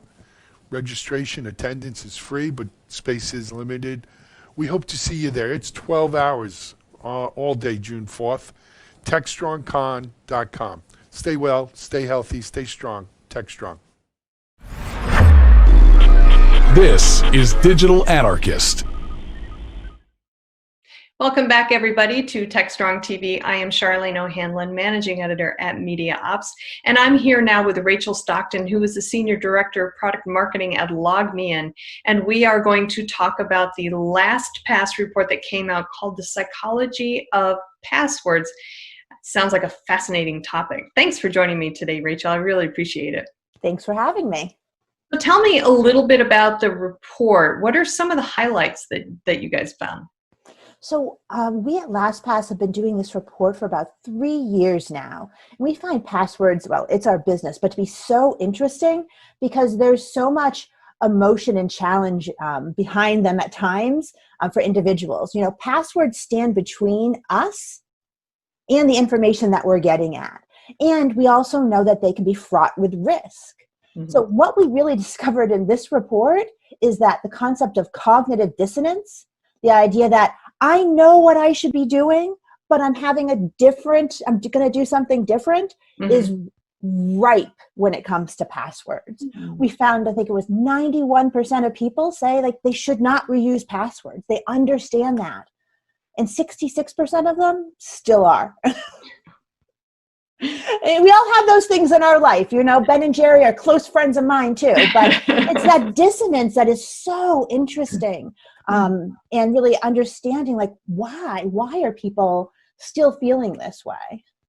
So I guess the question really is why. I mean, what did you guys find? Is it a matter, are people just lazy, or are people just too afraid that they're going to forget their password and they'll never be able to log on to that site again? Or what's the reasoning behind it? I think there are a few different things. I think one of the first things is we totally underestimate our risk. I'm one person, I have a lot of information out there, but I'm not, I don't have millions and millions of dollars. Why me? Mm-hmm. We forget that it isn't about us. It's actually about a huge, I know, oh my gosh, what?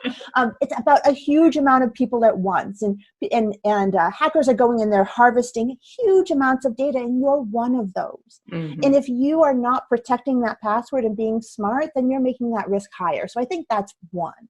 I think another one is we do like control, right? So if we take that concept of, if I have to give all of my passwords over to a tool like LastPass, I lose control. I want to know the password.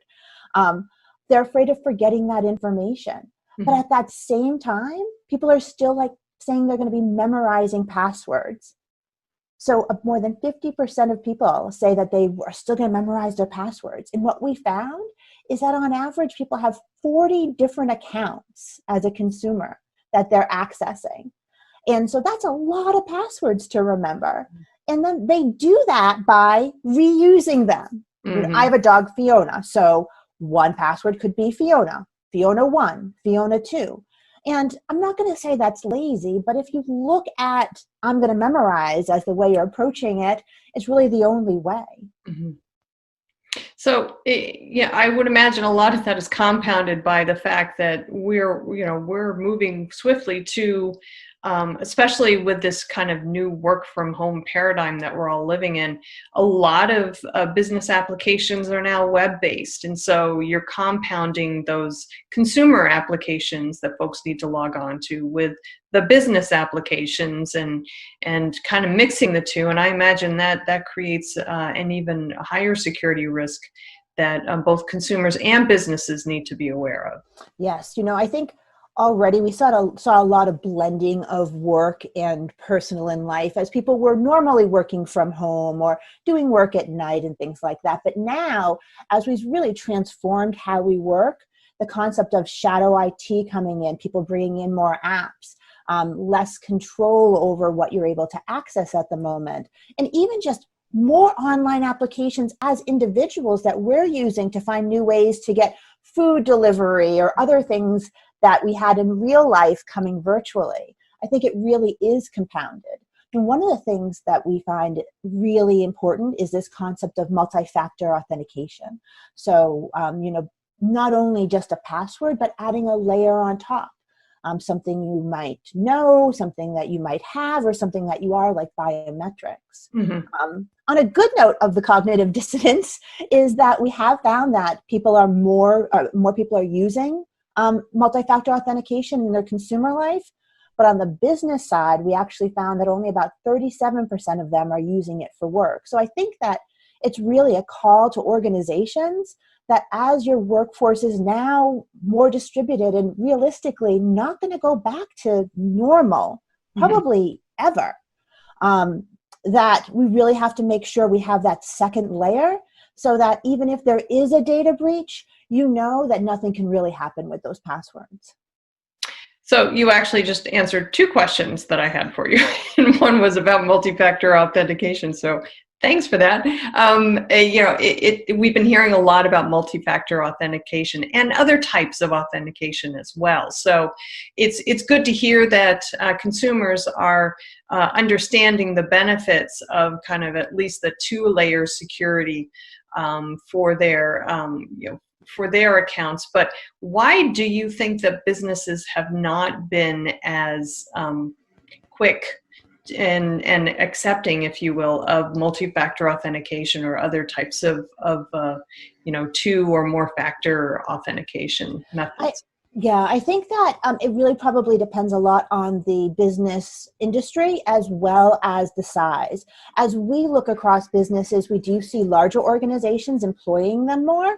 But as we look at smaller organizations, you have smaller IT staff and still that huge list of things that have to get done. So one of the big challenges with MFA has always been balancing that concept of security with usability. So being able to ensure that whatever you deploy is something that's really easy for your employee to use. And I think we really have made great strides in the past several years with that, with biometrics, with push authentication, and also just with, we always talk about the consumerization of IT, the fact that we can log into our phones with our well, it used to be our face, but now with the masks, it's harder. But, with our fingerprint or our facial recognition has really made that mainstream. And that's going to do nothing but benefit organizations who want to roll this out. People now know how to do it. They do it every day. My 10-year-old daughter does it with her new phone.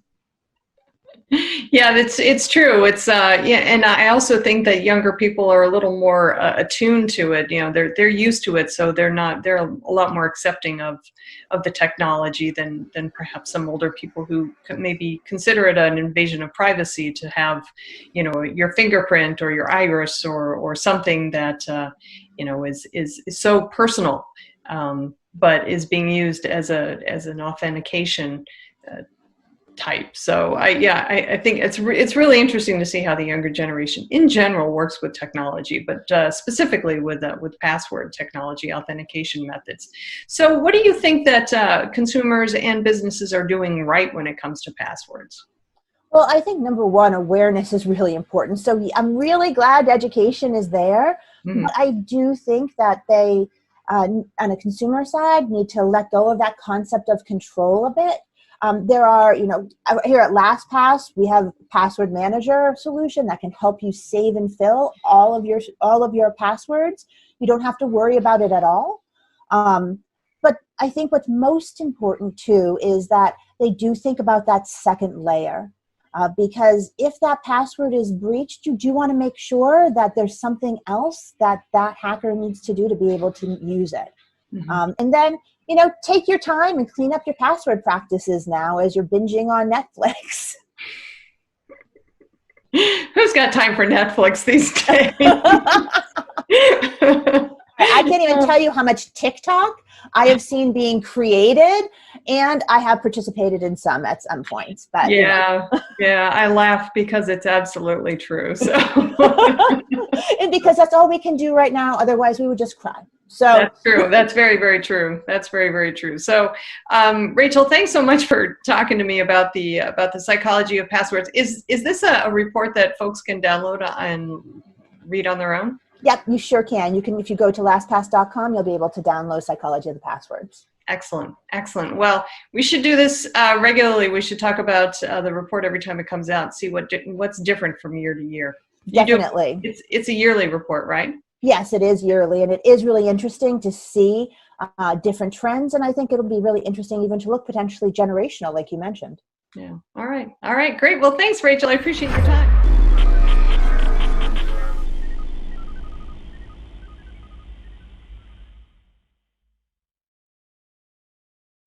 All righty. Thanks, Charlene. Great stuff there. Well, after Charlene, it's time to head over to the Analyst Corner with Mitch, who has some great content for you today. Mitchell, take it away. On prior segments of the Analyst Corner, I mentioned that we'd be looking more specifically at the investments that we've made in DevOps and Agile and the cloud and software architectures and the ability to deliver software and the impact that that's having on our business. That's one of the reasons why Accelerated Strategies Group has undertaken some research in the area of software delivery management. Now, why do we care so much about that? That's at the intersection of digital transformation and software teams and organizations' ability to deliver on what those strategies are. That's really the key thing here. With digital transformation, I know there's sort of one definition of that's making our systems and our interactions with our employees, customers, et cetera, in a digital form. Yeah, that's a valid definition, but frankly, I think the real power behind digital transformation is being able to have the software delivery capability that enables the business to take on bigger, greater, even more disruptive strategies and respond to disruption in the marketplace, both in an offensive and defensive capacity. So that's really the value. I mean, part of that really means that the software teams, the software organization, whether outside or inside of IT, that the business can rely on them. Not only rely, but they trust. They know that your ability to deliver software is not only predictable, but it's fast and it's agile and resilient. So the business can take on greater risks. The business can handle competition more quickly or threats that happen in the market. And that's why we're looking at software delivery management. And we're doing this in conjunction with CloudBees, who is a product company in this space. They're sponsoring the research. We're happy to be working with them. And I'd love it if you would take this survey. Matter of fact, I'm asking you to take this survey. It will only take you about 7 minutes to finish. I'll tell you a little bit about what the survey is looking for, because there's some super interesting questions, and I anticipate some interesting results, hopefully super interesting, that we will get from it and that we'll share with you, of course. So around this question of the ability to deliver software, by the way, take the survey. It's at acceleratedsurvey.com. Make sure I mention that to take it. It's really easy to take. So around the kind of things we're looking at is, organizations are trying to manage multiple interdependent software supply chains. It's one thing when you have one software team, one group that you're working with primarily, and it's much different if you're working across 3 or 4 multiples of software delivery supply chains, and synchronizing that and making sure you're getting what is going to have the most impact to the business. Matter of fact, that's one of the key things we're also looking at is, are you getting the results, the impact, not just you're delivering software or you're doing so many continuous deploys per hour, per day, whatever. Those are interesting metrics, but they're not a true indication of, are you making a business impact? And how do you measure that? What kind of metrics go into it? So here's an example of some of the questions that we're asking. One of them is a couple of them are just around that question. What's your ability, or how can you tie business impact from the delivery or even the delay of software, whether it be new features, new capabilities, products, corrections, whatever it might be. And then also, how do you prioritize your software delivery? There are so many requests, and sometimes you can get kind of lost in the volume or the noise of all the things that needs to be done. And what sounds urgent isn't necessarily the most valuable thing to do. Sometimes it is, but it's really easy to get caught up into trying to make everybody happy or fixing the squeakiest wheel, whatever it might be. The simple ways of describing it, that these things are generally much more complex than that. But are you able to successfully prioritize how or what you're going to deliver in your software so that it does have a measurable impact to the business? Also looking at the capabilities that you're delivering through software. Does it get used? Do you have to promote it, or how do people find out about those capabilities? I don't know about you, but oftentimes I'll find out, oh, I didn't know that piece of software had that feature, or that online service did that. And there's this idea within user interface, user experience design, called discovery, or the cost of discovery. Are you requiring end users to discover this capability, or is it something that is kind of be intuitively obvious, or it's been incorporated in the design in such a way that it's going to present itself when it's time, rather than you having to say, oh, I didn't know I could do that. So how do you do that? How effective are you? And also looking at DevOps and Agile and things like that, how has that helped you break down the silos? Of course, with DevOps, we obviously need this collaborative team working together, not only across the technical organizations, but with the business, with product, with finance, et cetera, and auditing, compliance, a number of groups, security. So how well has that helped you break down the silos, and where are you in that journey? We're also looking at the data that you have accessible from your DevOps tool chains, and how does that inform you of things like the progress you're making, delivery timeframes, productivity, things like that, and what metrics do you use to measure those things, as well as your delivery of software. So I've told you quite a bit about this study, and in the time I've described it, it'll probably take about that long to take it. Again, it's about 7 minutes. So please go to acceleratedsurvey.com and complete the survey. We'll be wrapping that up sometime in the probably June timeframe. Report will come out. We'll see what we're looking at in terms of responses and how much analysis is required. So go to acceleratedsurvey.com to participate. There's also a number of other things that we have available to you.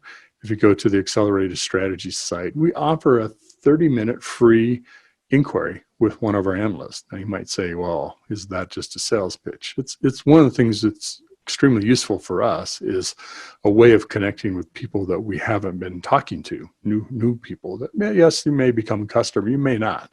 That's not really the intention. It's really to help us, inform us of what the questions are in the market, and also help you with something you may be wrestling with. And we'll talk about whatever you want. It may be about DevOps or tool chains or cloud architectures, et cetera. It could be lots of things. Could be digital transformation or how to scale your DevOps.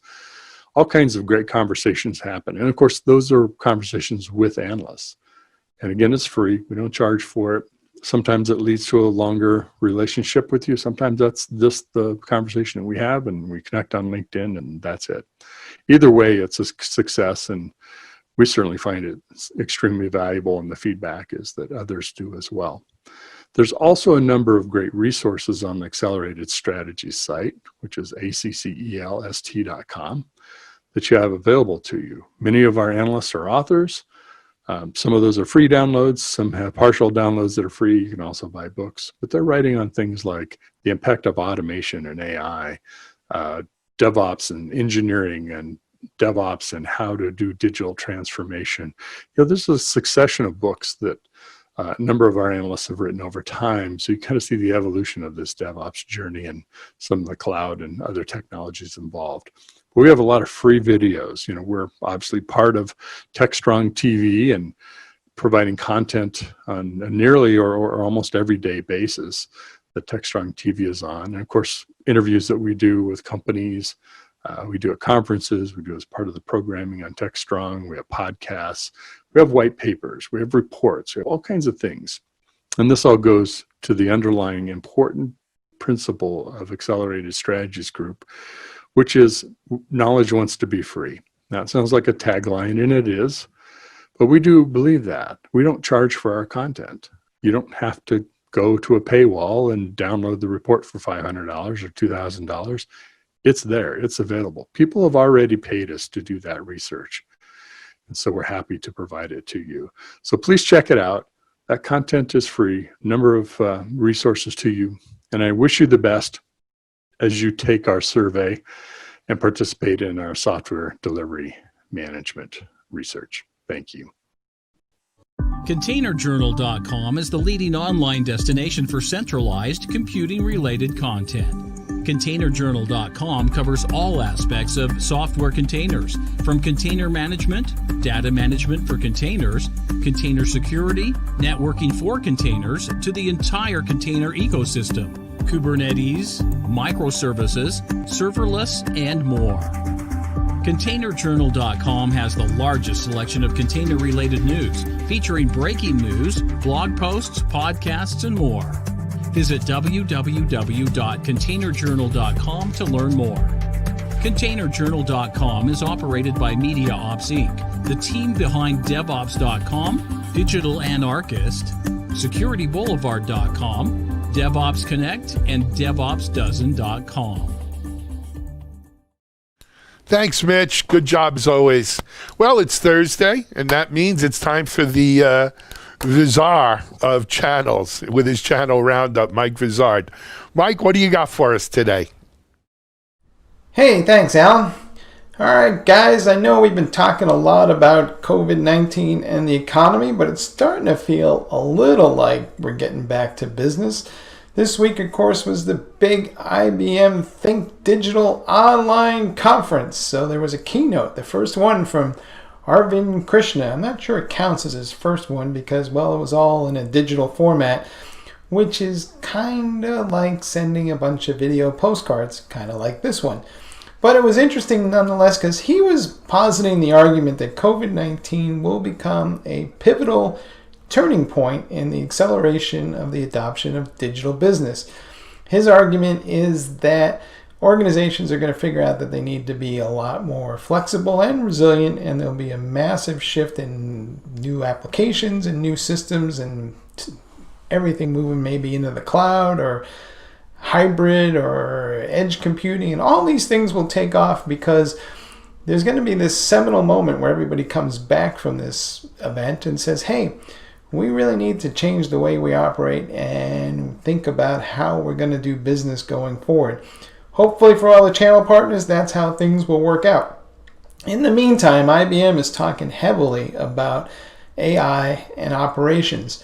One of the major announcements of the day is something called Watson AI Ops. It is a collection of algorithms and technologies that IBM has developed around its Watson platform that will now be applied to IT operations of all sorts. And the idea here is that we may not have as many people as we once had available, given the economic conditions, to manage IT. So therefore, we need to invest more in automation and a lot more in AI.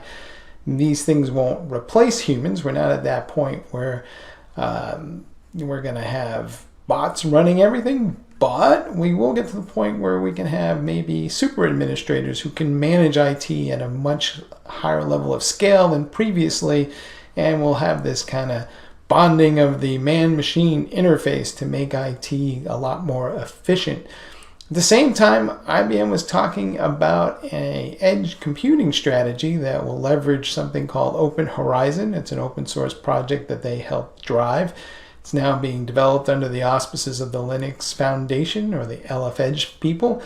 The idea here is that through a single interface, one administrator can leverage, of course, AI, to manage 10,000 endpoints at the edge. That's a huge number. And of course, if that's the way things go, then the way we think about delivering IT services is about to fundamentally change. Speaking of some fundamental changes, IBM is also talking about something called cloud satellites, available in preview.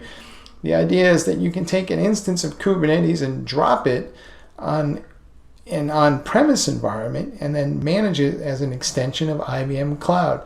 This all works because of Red Hat OpenShift and the OpenStack instance provided by Red Hat becomes the foundation for this thing. And the idea here again is that we're going to be able to treat the on-premise environment as a natural extension of the cloud, which is interesting because Jim Whitehurst got up and said, hey, this whole move to the hybrid cloud is going to be accelerated, not just because people need more flexibility, but to drive costs out of the equation as well.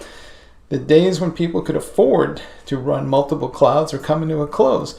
And his point is, hey, we're going to drive the convergence of that around the Red Hat OpenShift platform. Of course, IBM and Red Hat are not the only people thinking about that platform convergence. We're seeing Google and Microsoft and a few others talk about it as well. But I think the race is on, and hybrid cloud is about to move past a nice theory to some more of a practical imperative for a lot of organizations, and I think channel partners might want to think about where they sit in that equation.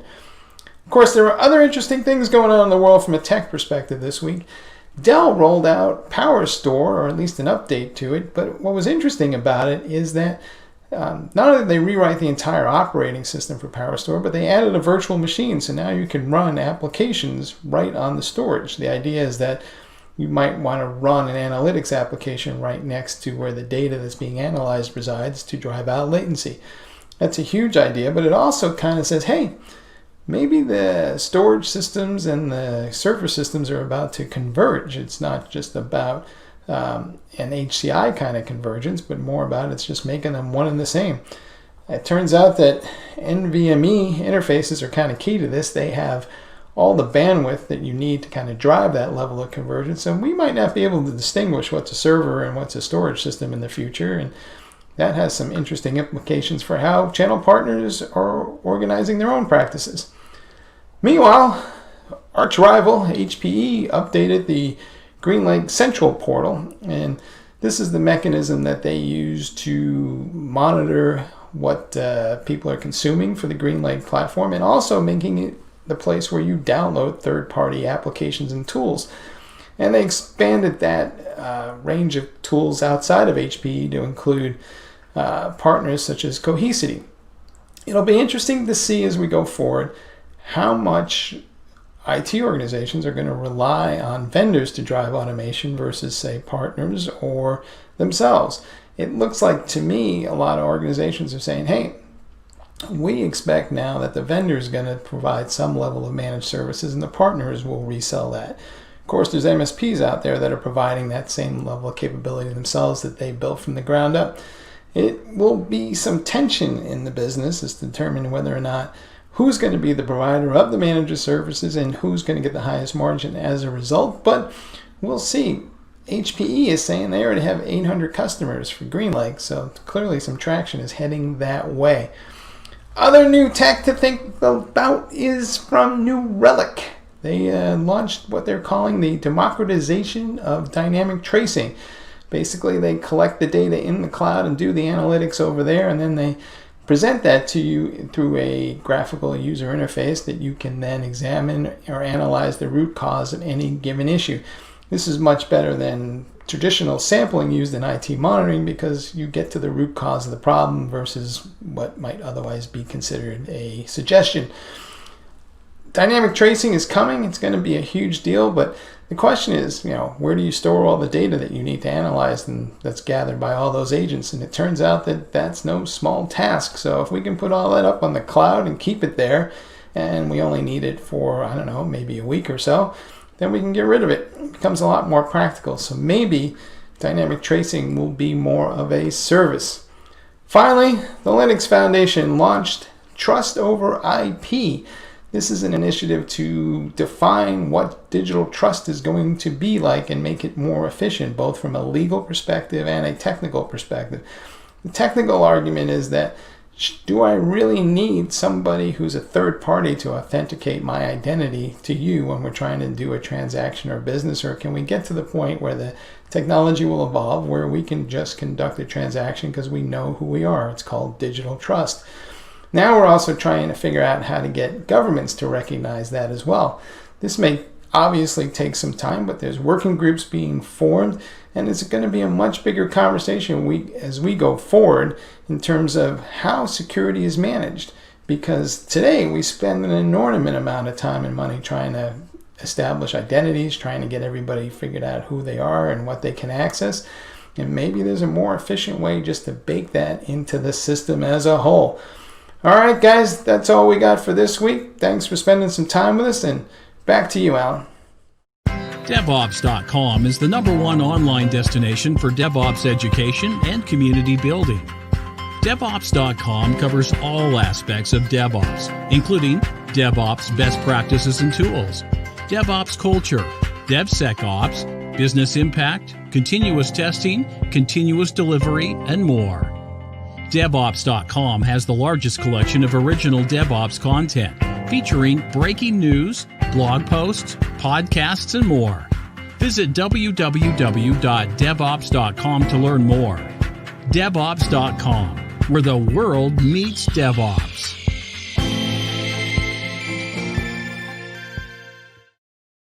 Good stuff from Mike Vizard as always. Mike has a way of just doling out common sense advice, and it's having a good idea of what's going on out there. Anyway, guys, that's going to wrap up our show for today, Thursday, May 7th. We will be back tomorrow for our end of week wrap up Friday show. We've got some great stuff scheduled for Friday. Hope to see you then. I hope you've enjoyed today's show. Let us know if you have any suggestions. And until then, this is Alan Schimmel for TechStrong TV. Be safe, be well, be strong. TechStrong.